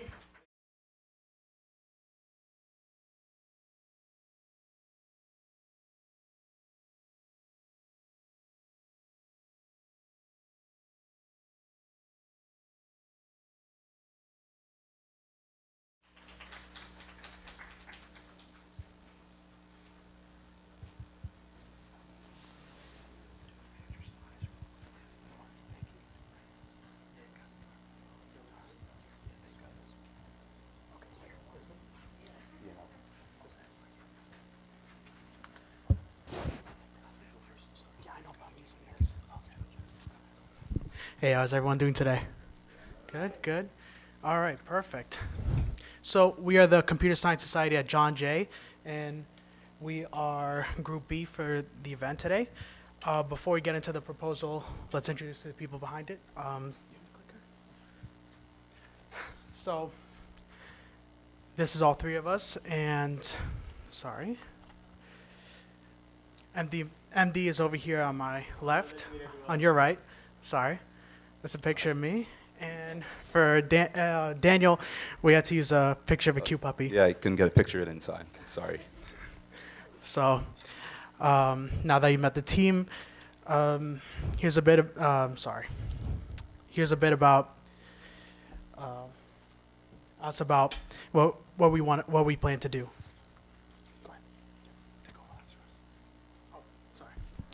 We are Company B, partner with manufacturers across chemicals, CPG, food, beverages, life sciences, oil and gas industries, and we have only 120 global employees, and we made $80 million in 2022 revenue.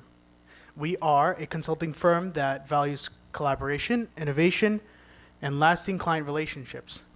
We also enjoy to help businesses optimize operations, boost efficiencies, and drive sustainable growth.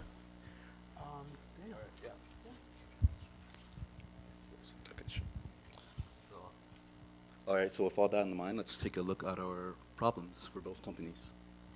So for Company A, what they're lacking is change management. They're lacking the skills that come with that. And by accompanying us, and by acquiring our company, that's what they hope to achieve. They also hope to merge us into their culture, as they are a rather large company, right? For them to accommodate out of 600 to 7,000 employees, only 120, it would take more time and resources than they would like to, as a rather large company. And as for Company B, we are the leaders, so we best represent our employees, and we'd like to ensure that when they transfer over, these feelings of betrayal and confusion are swept away, and they're able to maintain their cultural identity that helps them work and perform as efficiently as they do. And we'd also like to provide them with as many growth opportunities as possible, seeing as to how, while we are a rather small company, by integrating, we hope that they'll be able to reach a larger clientele and further their careers. Yeah. Okay, so for our financials, we had gross revenue of both companies and total employees. So as for Company B, for a company of 120 people, we made roughly $80 million in annual revenue in 2022. And for Company A, with a company of 600,000 people, they produced about $60 billion in revenue. Now, this metric, if we measured roughly dollar for dollar the amount of money they're making per employee. Now, usually you wouldn't use something like this, because on account of the Company A being a larger company, they have things such as offices or multitude or cost of operation, things like that, services that they have to employ. But we wanted to show that our employees are very efficient at what they do, which is why we included this metric here. So while we are being acquired, we'd like to point out our benefits and why we believe that for our following solutions on the next slide, why our employees should retain and or keep some of their future benefits, right? So first of all, if we're acquired and given a subsidiary type of licensing, we would believe that by keeping our name, we bring more to the company, correct? We're already respected in the industry. We have a very strong name and we're very known among clientele to be hard workers. We fly out, we meet these people in person, and we ensure that everything is correct and up to date. And as is with industry, as is usually seen, when a smaller company is acquired by a bigger company, it usually does well for both of them. So for a publicly traded company such as Company A, this would be something that they would likely love to have, right? Who doesn't like to appeal to their shareholders? Next, you also gain our clientele. Like we said, we are very respected. We have a very close-knit relationship with our clients, and they trust us. And we hope that when they're acquired and when we are acquired by Company A, this is something that will transfer over smoothly without issue. And lastly, like we said, our skills. For a team of 120, we've been able to make a massive impact, not just in the US, but across the globe. And we believe that says something about how well we work and why we do. Okay, so before we go on to the solutions, we would like to show what a successful merger is. So we actually have a few examples from Pixar as well as Disney. So when they merged, they let Pixar keep their name, but they're still under Disney. And that overall increased revenue, and they were able to also help with the design team.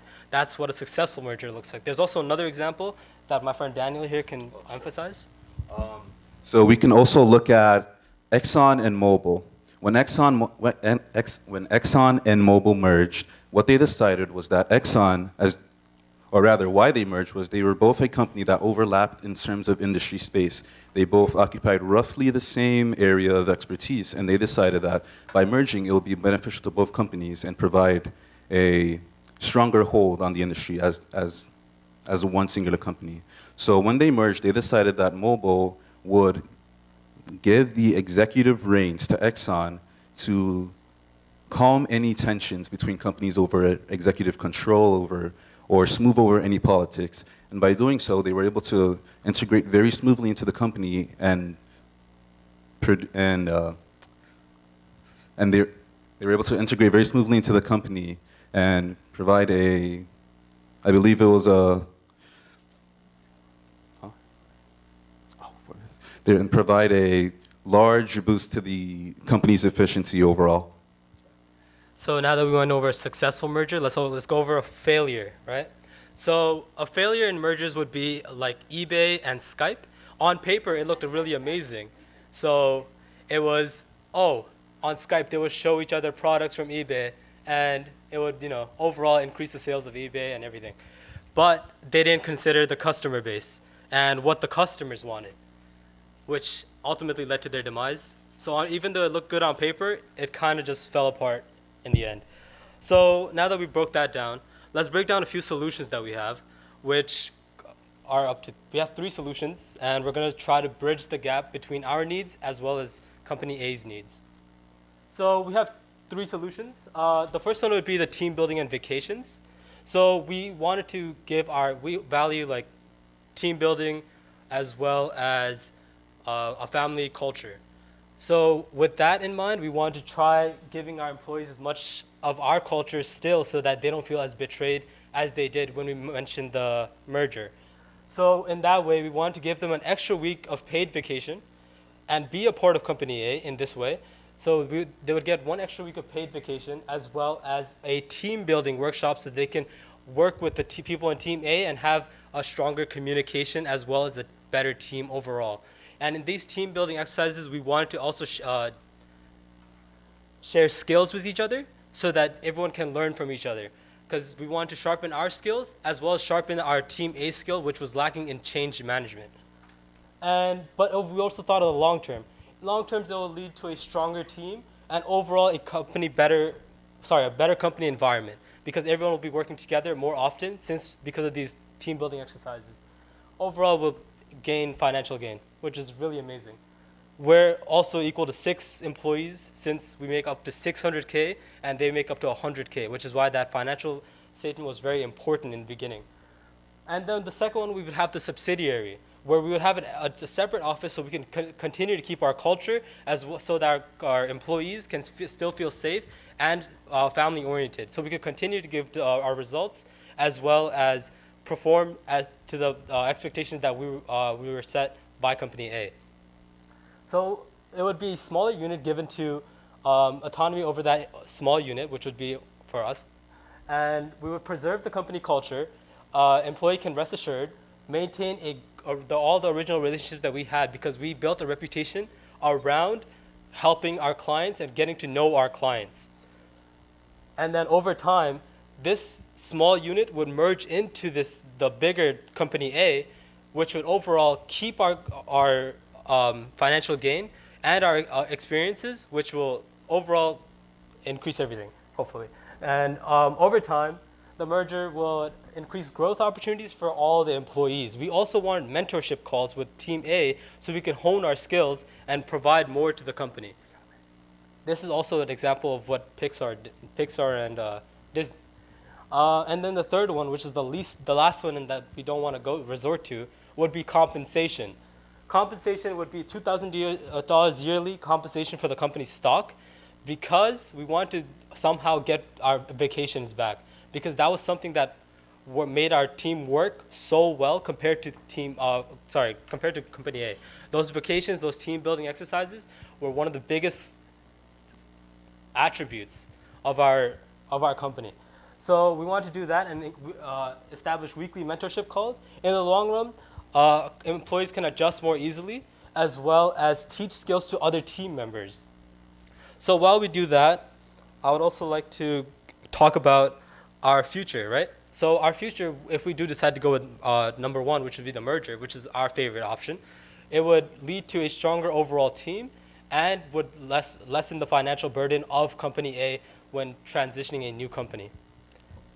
So let's go to the new slide. Okay, cool. These are the summaries, and to wrap everything up. So these are all the things we talked about today, which would be employee alignment, reduce confusion, and stronger team bonds.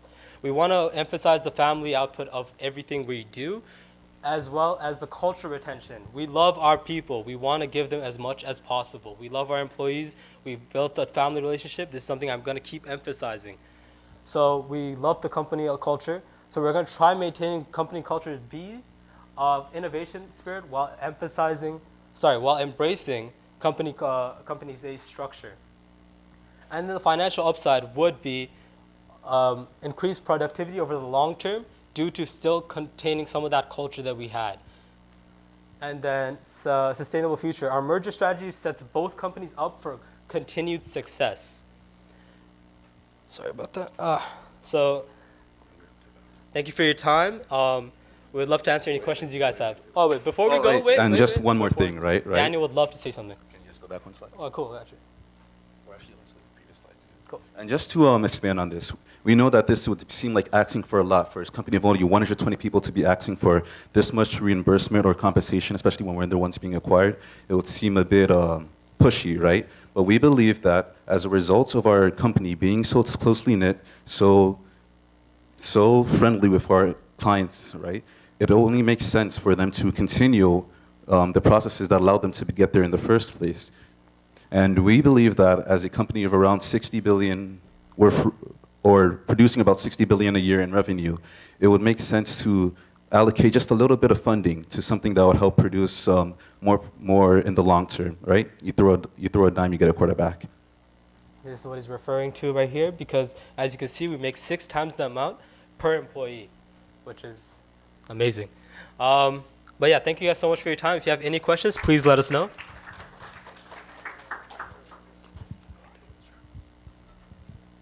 So thank you again. Great presentation. I'm curious about the cost calculations and the profit gains. So when in the slide you shared that the companies A and B have X earnings based on employee. Right. What consideration did you give to the cost of each company to produce the profits that you identified? So like I said, this was meant to be more of a general overview because there are things such as cost of operations. Maybe there's technical things, they need to maintain servers or they need to maintain offices or things like that. But what we wanted to show was more so reflect on our company, Company B, that our employees were very efficient at their jobs. They were able to produce a large amount of revenue per employee, per dollar. So. Thank you. Is that all? Thank you so much for your time.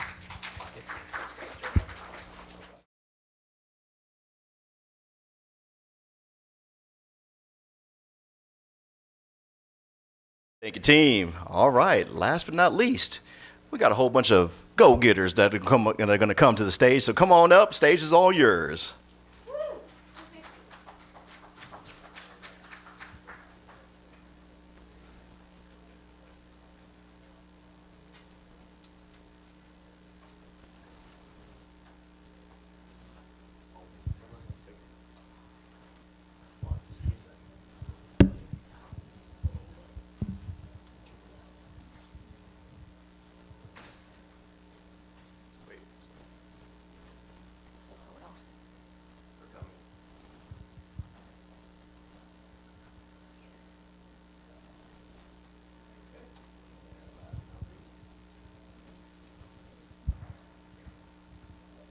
Hi everyone.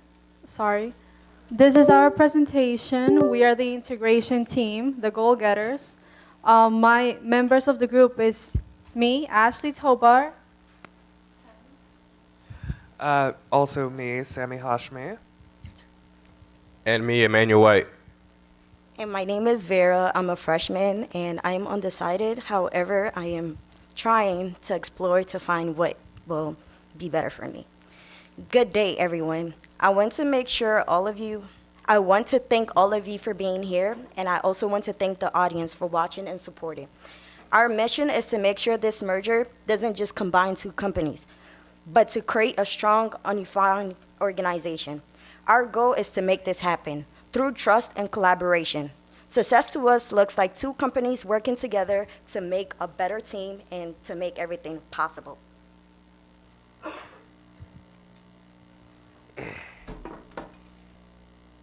To make this vision a reality, our integration plan is simple but powerful. We want everybody to feel valued, included, and a part of one team. We believe that success comes from trust built by teamwork when collaboration increases. This merger isn't just about any old policies. It's about culture blending seamlessly to create something better. So here we have a division of Company A and Company B. Company A has acquired Company B because of what Company B has to offer. Company A brings a large network, industries that can benefit as a whole. However, it is inevitable that challenges may arise, such as adjustment to pains, which refers to the environment that can cause stress or pressure to the employees, the need to handle new training, and also the need to protect the reputation of the brand itself. And when addressing what Company B brings, they bring creativity, ingenuity, and new ideas. While they are smaller, they still have the resources to bring forth their overall value. Yet, when it comes to Company B, the thing that they fear most is a lack of employment and a differing work environment created by Company A. So, to get into some solutions that we came up for that situation, we have come up with several solutions, including but not limited to a bi-monthly survey, Job security assurance to reduce fear, anxiety, and for challenge. This transition should be seen as a challenge. Have you heard the phrase, surround yourself with people who are smarter than you and better than you? If you're in a circle and you feel like you're the smartest, your circle is too small. This transition will improve the employees' work ethic and critical thinking. And thirdly, orientation programs for Company B employees to make the transition easier, because back when Company B employees, it was like only 120 people, so it was basically like a small community. It wasn't too big, but when they transfer over to Company A, they'll have to adapt to the environment, and that's what this program is for, to help make this more easier on the employees, to not make them feel like not overwhelmed. Yes, and another point was to create bi-weekly meetings that will help negotiate any problems that come with integration. We would also implore that both companies undertake a mentorship and training seminar set up by the other company. That way, to build overall trust in each other's work ethic and ideas, essentially to help them understand each other and what the other is about. We want to say thank you for your time and attention. We believe integration is not just a process. It's far more than that. It's the process of two things becoming one and attempting to make those two things become better. It's essentially trying to break everything down and make anew. Thank you for listening.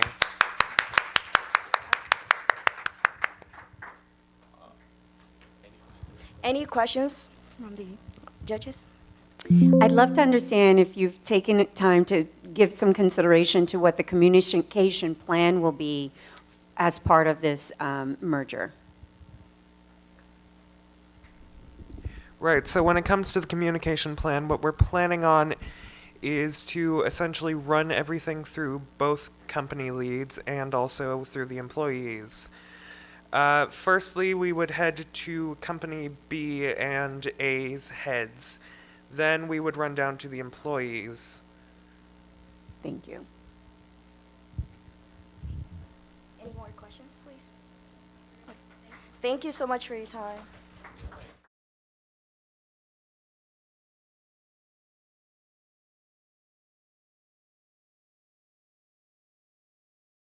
All right, ladies and gentlemen, one big round of applause for all 10 teams that has presented today. And I can actually hear the claps online. I can hear the claps online now. All right, well, to give the judges some time to take down all their notes and get ready for the awards that are going to be announced. How about y'all ready for the big reveal? So first of all, I want to tell that team that put up Maryville Consulting, y'all scared me. Because I was like, oh, they found us. But it wasn't us. It wasn't us. So Company A, as I'm sure is obvious, is Accenture, excuse me. Company B, I actually represent the employees of Company B in this case. Myrtle Consulting Group was the company that I worked with when we got acquired by Accenture. The acquisition actually took place back in October of 2020. So towards the tail end of that, that horrible year with COVID hitting us all and so forth, right? And so and when you read the case, or at least when the students read the case, there was actually a section where I described how the employees actually felt, and I used the words betrayal, angry, confused, and so forth. And yeah, we had that WT blah blah blah moment. We had that moment whenever the CEO had made that announcement. But I'll tell you a few things that I basically want to cover. First and foremost, for all 10 teams, with everything that you talked about with respect to problems and also or potential issues and also the solutions, all of them were discussed at some level and the majority of them were actioned upon, if you will. Okay, so let me cover just a few of the ones that we've already talked about, but I'm gonna leave you all with two things that we did not talk about, and because it wasn't explicit in the case. First thing is, there was a lot of discussion yesterday about, well, should company B still remain its own company? And you use the example of Pixar and Disney, for example. Well, with Myrtle Consulting, and at least when the acquisition or the merge actually started, there's a term called ring-fenced. What that essentially means is, for the first 12 months after the merger process actually started, Myrtle Consulting continued to operate as its own company. From in terms of our clients as well as customers, we were then known as Myrtle Consulting Group, a subsidiary of Accenture. So that's how we were named, if you will, not long after the acquisition was actually made public back on October 6th of 2020. So that was the first thing that we did.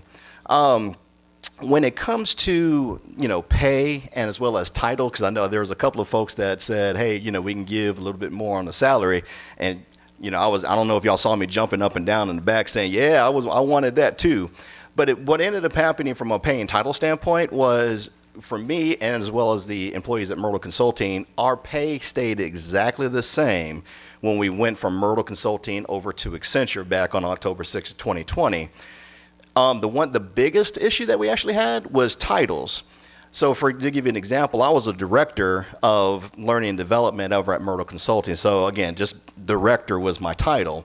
But at Accenture, with the group that we were being merged into, they did not have a title called director. So initially they said, hey, Brian, you're going to be a manager. Now, within the consulting industry, titles and hierarchy are very important, to be honest with you. So when somebody hears that so-and-so is a managing director versus someone being a manager, of course, the managing directors, they're going to get a lot more attention. And then we as managers, we're going to be sitting in that corner over there just waiting for our turn to speak. So that was huge for us back then. Now, for me personally, they made up for it pretty quick. Within a year, I was all right? And then, of course, from a pay standpoint, the one thing that I will actually mention with Accenture, fortunately, my salary at this point is the highest that it could be. I would have never hit that salary if I was at Myrtle Consulting, just because of the limited growth that was stated in the case. So that's definitely a good thing there. Company meetings. So in the case, we talked about, a couple times we go to Houston once a year, or we go to Jamaica and Cancun and Cabo and all that good stuff, right? So initially, they actually had some budget built for us to do our very last, now it would have been the Christmas meeting, which meant everybody would come to Houston. So they actually put some money aside. They, being Myrtle and Accenture, agreed on, we're going to save this amount of funds. Unfortunately, it didn't come into reality, so to speak. So we ended up, the leadership ended up using that money differently. But in terms of trying to bridge the employees from both Accenture and Myrtle Consulting together, instead of having company meetings at different locations, we actually just did Microsoft happy hours, right? Microsoft team happy hours, if you will.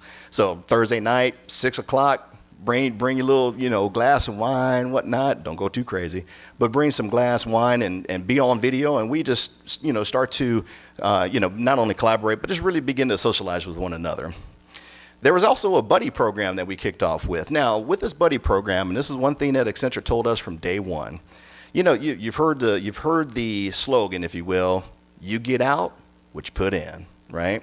So what in this particular case, Accenture left us with a platform, and it said, hey, Brian and the rest of Myrtle Consulting, is y'all's responsibility to use the platform to your advantage, right? So they set up this buddy program. I was actually connected, or we were all connected with one other Accenture employee, just to help us learn terminology, learn culture, and things of that nature. So that was one of the things that they started off right off the bat.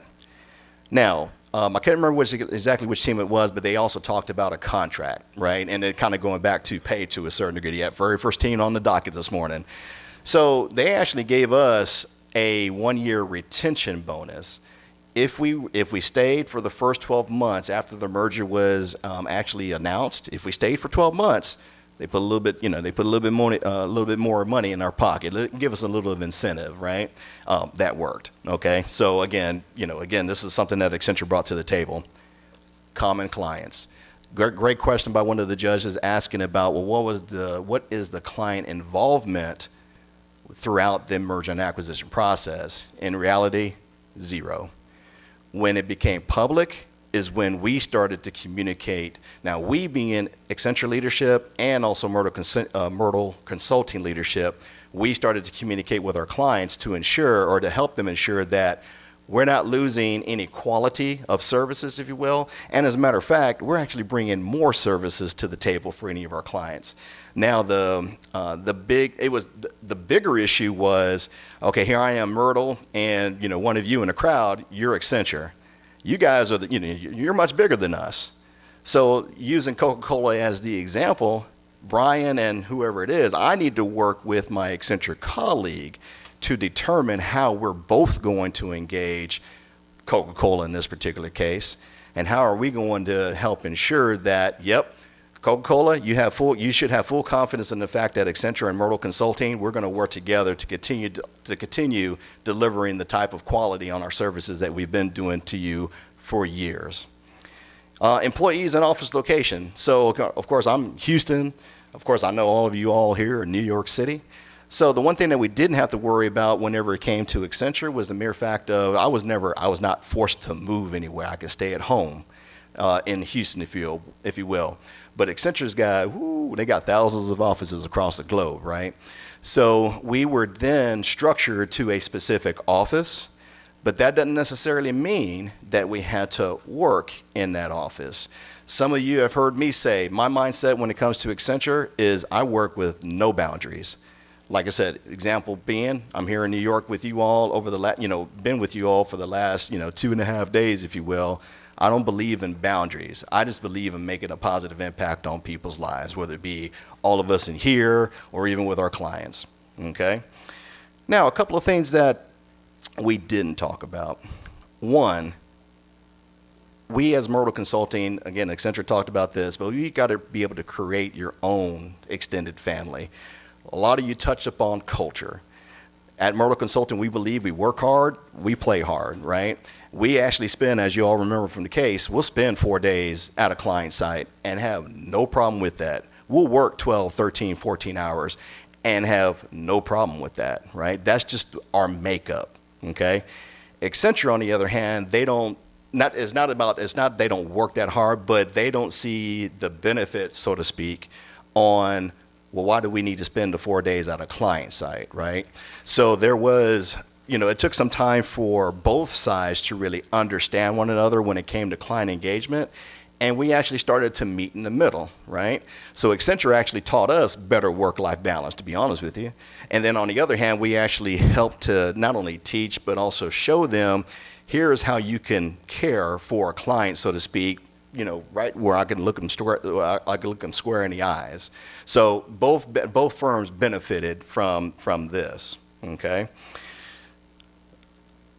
The last point of something that we didn't talk about, and a few of the teams actually began to scratch the surface a little bit. And this was really the biggest obstacle that we had between Myrtle and Accenture, was the mere fact of we're fighting for position. So Shivani had asked a question about change management to a couple of you all, and especially with the question when it came to, okay, so we have some training material for the onboarding process, and the question was, between company A and company B, who has the final say, right? So with us as Myrtle Consultant, we thought, hey, when it comes to change management and working with production supervisors, operators, maintenance mechanics in the manufacturing environment, no one does it better. That's the way we felt. Accenture, on the other hand, they were like, well, no, we can do it as good as you, right? I know we acquired you because of your change management skills, but we can do it just as well as you do. So there's the tension. The tension started, and it all happened literally from day one of the merger while we're trying to bridge both of these companies together, okay? So what ended up happening was after some arm wrestling matches and so forth, we eventually came to meet in the middle. Now, what that looks like is not necessarily both leadership teams meeting in the middle. What it actually meant was if we have Myrtle Consulting and Accenture colleagues working at Coca-Cola, that local project team needed to figure out how to work together. I'm over at Hormel Foods right now, and again, we've got people from myself, Myrtle, as well as other Accenture employees. How do we work together to service that client and provide the quality of service that they expect and then we expect there as well?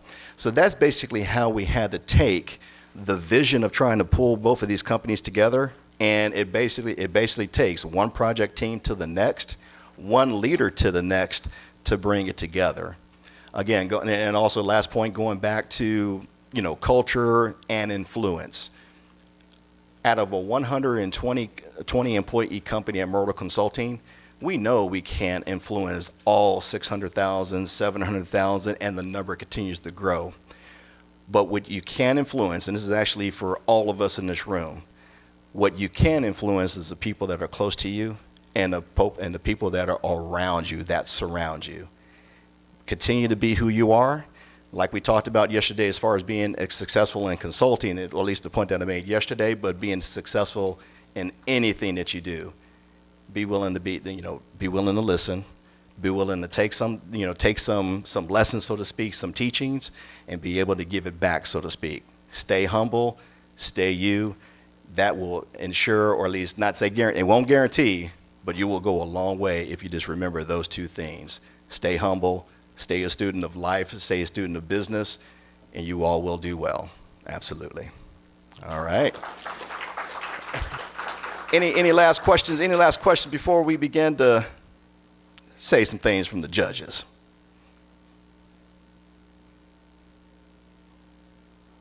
All right, all right. Judges, you said we still tallying up a little bit, huh? Yes. All right, that's not a problem. Not a problem. Okay. Well, let me keep running. I mean, I can do some karaoke right now, but we on stream. I don't want to break the stream right now, so we won't be doing that at all. Yes, Miss Leanna, go ahead. Go ahead, sir. Well, I actually do have a question. Yes. Why did Myrtle want to merge? It seemed like they were Yep. really good. It seemed like Yeah. like small company making lots of money compared to how small the company. There was that short one slide that showed it was a very rough thing. It wasn't confident anything. Right. It was just very simple math. Yep. But just look generally at that, I'm guessing that Myrtle had much lower cost of Yes. things anyway. That's correct. So why would they even want to merge? They look like they were doing just fine without it. Right, right. Yeah, as a matter of fact, so for those online, the question was, why is it that Myrtle wanted to merge with somebody in the first place? What ended up happening was, it's funny within the consulting industry. Whenever COVID began to hit, remember there's a number of companies that felt the impact on that immediately, right? We actually didn't feel that. We as Myrtle, we actually didn't feel the impact for about 6 months after the outbreak first started to happen.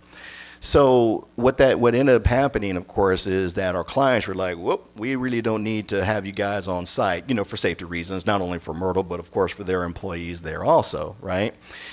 But before COVID actually started to hit the market, if you will, we actually started to suffer financially, meaning that, and I explained to a couple of other teams, one of the things within consulting is we can sign a $5 million deal, again, with Coca-Cola. So from a sales standpoint, we've got $5 million. Yeah, woo, right? But remember, that revenue is actually spread over a number of months, over a year, for example. So the mere fact that we got a $5 million contract on January 1st doesn't necessarily mean we're going to go get all $5 million, of course, in the month of January. It's going to be spread out throughout the year. Well, we started to, again, we were able to sign deals, but then we had to delay the start date because of, some things with COVID, as well as a few other things that started to happen before COVID actually hit us. So our leadership actually identified the need to say, look, we as a company are now limited in terms of the services that we can provide, in terms of the clients that we can actually go out and try to do this work with. So they actually started the whole merger and acquisition process back in 2019, believe it or not. And I think they actually interviewed, or at least worked with at least 35 different potential buyers before they narrowed it down, to Accenture. So again, they saw troubled waters coming ahead, and they did something about it. And again, as I talked about, from an employee standpoint, we felt like we felt betrayed initially, but in the end, I'm still here as an example. So definitely a blessing in disguise. Great question, by the way, and thank you for that. Okay. All right, Computer Science Society. I saw your hand up. I didn't know if you had a question for me at all.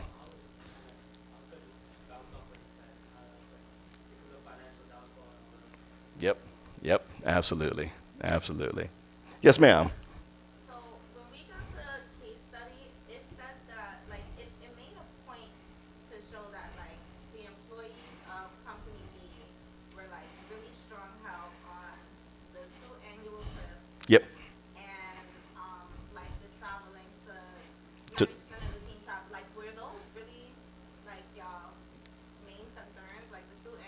Yep. Yep. Because that's okay. So the question for those online were there was a lot of emphasis from the employees on the 2 annual or company meetings that we had, and with our travel schedule. And the question is, how was it really that important to us as employees? And of course, the answer is yes. In terms of the 2 annual meetings, that was that was really our only chance to see all 120 people. So that was number one. And then whenever we did get together, we took care of business for one of the days of that, the 2.5 days that we were together. So we would do the business meetings and so forth. But that was really a chance for us to unwind and, hey, so-and-so, I ain't seen you in forever. How you been? So that's how we built, that family environment. Now, when it comes to the work lifestyle that we have at Myrtle, we feel that is what makes us unique. The mere fact that we are able to, work as many hours as we do and work directly with those operators, those supervisors, and those maintenance mechanics and so forth, that's where when it comes to strategy, right? We as leadership, okay, we're going to do X, Y, and Z. But that X, Y, and Z is done with those operators, those supervisors, those maintenance mechanics. And that's where, when we talk about the rubber meets the road, we play in where the rubber meets the road, if you will. And back then, a lot of consulting firms weren't doing it, and they definitely weren't doing it as well as we as Myrtle Consulting. So that was really our identity, and we wanted to make sure not to lose that, number one. And then number two, we wanted to actually show Accenture this is how it's done, so to speak, right? So yeah, so that's why it was important to us. Great question, by the way. Okay. Yes, ma'am.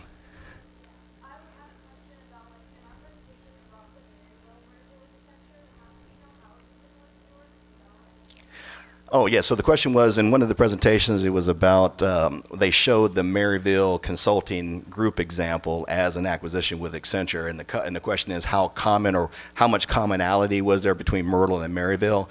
To be honest with you, I don't know, because what you showed up here was, you caught me by surprise in a good way, meaning that I really didn't know about the Maryville Consulting acquisition with Accenture. As a matter of fact, with Accenture, we acquire companies, left and right, across the globe. We're always looking, how do we sharpen, how do we get better, and as far as our market, position within the consulting industry. So, don't have a clear answer on that there. But yeah, and last thing, and I'm glad with you asking that question, the one thing I failed to mention, most of the acquisitions and mergers that actually took place at Accenture, have been good, right? They have been good. Of course, Accenture is not for everybody. Accenture never put pressure on us as Myrtle Consulting, and I think it's safe to say that for the other acquisitions, they never came and said, okay, yeah, you're coming here, but we're looking for you to leave. No. They gave us every opportunity to embrace and grow our presence within Accenture, and to actually, build our personal brand, so to speak. And I'm talking about it on an individual basis, right? They gave us every opportunity, but they left it up to me and the rest of my colleagues from Myrtle Consulting. You got a home if you want to stay, and if you don't want to stay, we're still gonna love you, right? And we're gonna wish you luck, blah blah blah, right? So that's what it's all about with us. Absolutely. Okay. Yes, go ahead.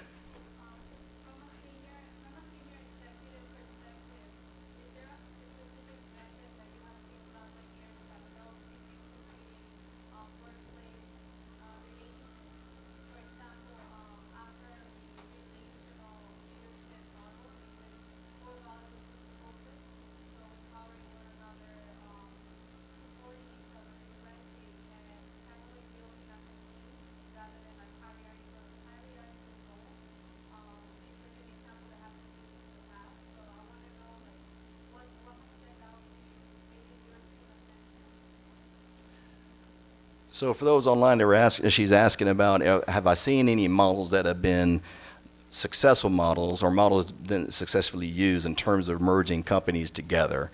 Not as verbatim as you asked the question, so to speak.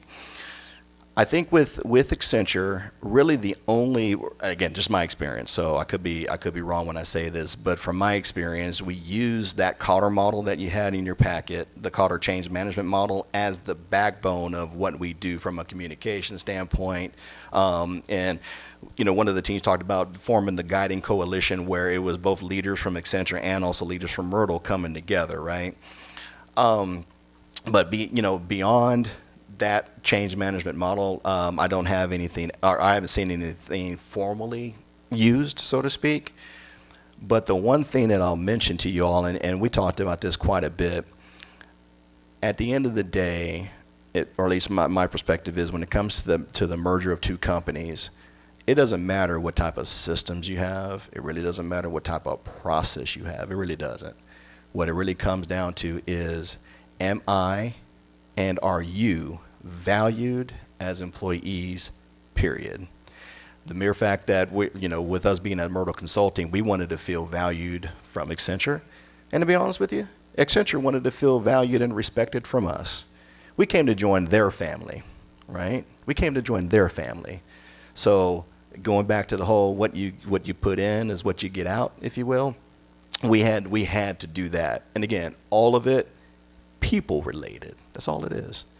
We could have had the best systems in the world, but that doesn't guarantee that we have a successful merger, as some of you have defined throughout your presentation.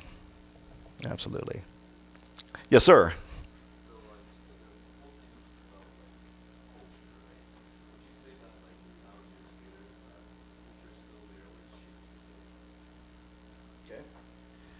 So another great question. But as far as the question was, or is, the culture that Myrtle Consulting had, more than 5 years ago, is that culture still in place today?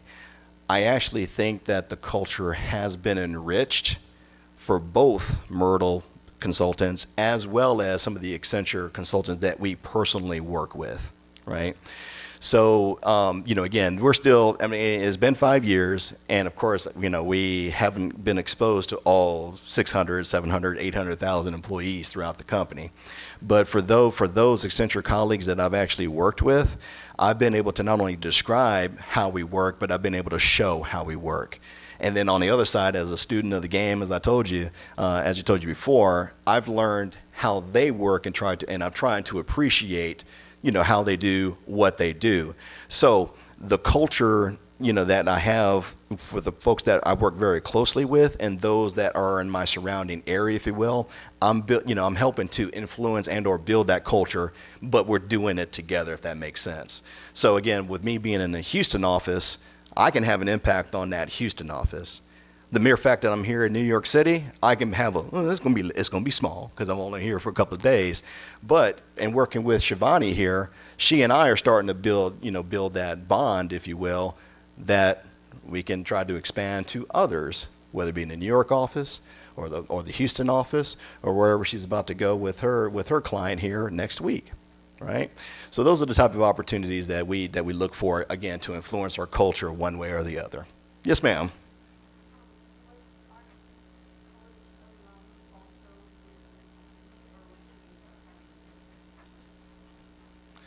Yeah, so the question was, were you with us or were you not? No, I'm playing. No, actually, Shivani, she was not part of the Myrtle Consulting group. And actually, she and I, truth be told, when did we meet? 2 weeks ago? Yeah, we met 2 weeks ago. but you know, we brothers and sisters. She didn't know it.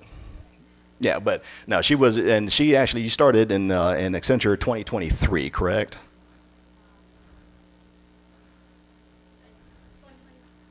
$2024. Okay, gotcha. Okay, gotcha. So yeah, what she said was she was an intern in 2022, came a full-time employee 2024. So that, again, that's just an example here of learning from one another and bringing, you know, kind of two cultures together, and it's going to be a beautiful thing. Absolutely.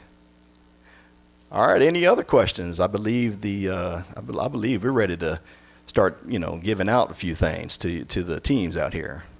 Okay. All right. So I just wanted to turn it over to the judges briefly. I didn't know if there was any common themes on the feedback that you'd like to give to all the teams by chance.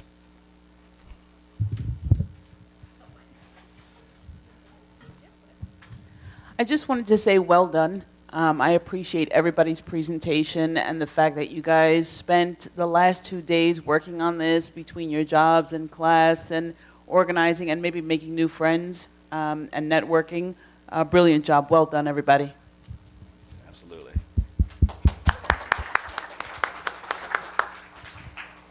I think each and every one of you should be very proud of yourselves because I think it takes quite a bit. I think I heard some of you were freshmen, sophomores, juniors. Like, it takes a lot to come up in front of everyone to present something that maybe you haven't done before, right? And this is just the first step into kind of figuring out what it is you want to do. And if you know you want to be in consulting, then even better. As someone who was in your position not too long ago, I think across the board, the two things that stand out for me is one, the actual visual presentation. I think taking more courses and kind of immersing yourself into how do I build a presentation that makes sense, right? You have us as judges sitting here. You also want to make sure that the people in the back can see the words that are on the screen, right? So that's just a simple example of something that I think all teams across the board can think of. And the second thing being, it's nerve-wracking, right? To come up and present to everyone. Learning how to communicate by referencing a slide versus reading off of a slide is very critical when you go into literally anything. And so those are the two things that I think I would call out across all, but I hope each and every one of you are very proud and well done.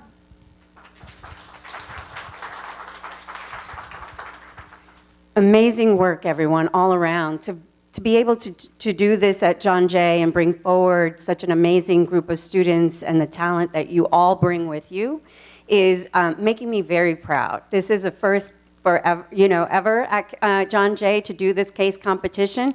And I also want to say thank you to the entire John Jay community for coming together, both online and in person, to support our phenomenal students in this work. So thank you again to everyone all around. I also want to thank my dedicated team. You all have shown up consistently in producing all of this new programmatic efforts here. And so the CLL team, thank you, whether you're in the room with us or at your desk holding it down in the office for us. So thank you all. And without further ado, I know we're all excited, right? We want to hear who all the winners are. We're going to start with our third prize winners from the audience selection online, and that is the Centrals. Woohoo! Come on up.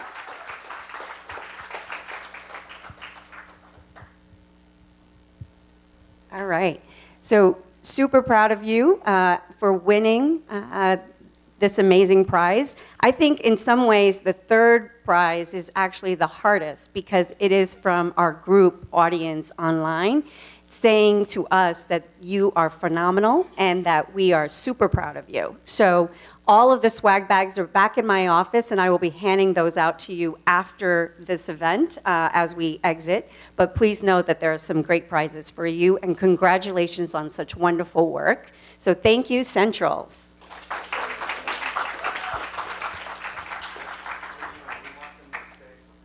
Oh. Please stay for pictures afterwards, everyone. Thank you. I missed that piece. All right, the second prize winners for today's effort is Team Alpha, not Alpha JJ, but Team Alpha.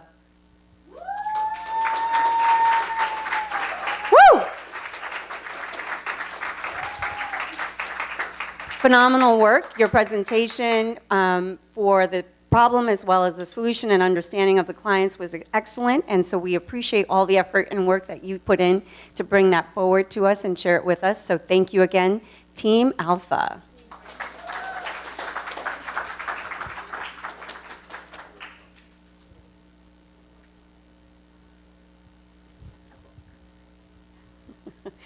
And then the first prize winners are Team Cats.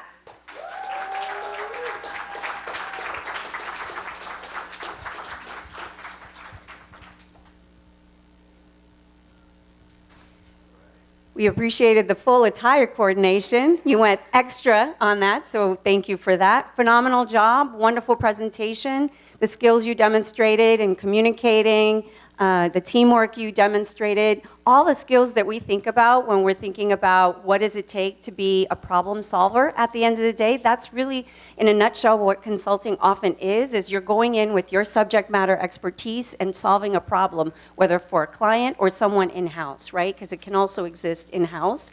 And so communication, presentation, team building, your capacity to understand the issue and communicate clearly what the solutions are. So amazing job, and congratulations on winning the first prize. So I've been asked to share kind of what are the prizes in some general senses. So what's really amazing is that the first prize winners will not only get a little bit of a swag bag with some great things in it, including John Jay attire, but they will also have the opportunity to consult directly with our wonderful host today, which is Brian Penn. He will work with you directly to provide a full understanding of what it takes to be in consulting, but provide you with also additional career guidance on resume, interviewing, cover letter, etc. So the full package deal for all of you on this team. So congratulations again to all of you. The second prize also consists of a phenomenal swag bag with some attire associated with John Jay, of course, because we're always proud to be bloodhounds. But additionally, you get the Glow package. The Glow package is from our office, so the staff members at John Jay's Career Learning Lab will be providing you with one-on-one consultation support also for your career journey and making sure that you're ready to launch whatever it is that you're focused on. So congratulations on that.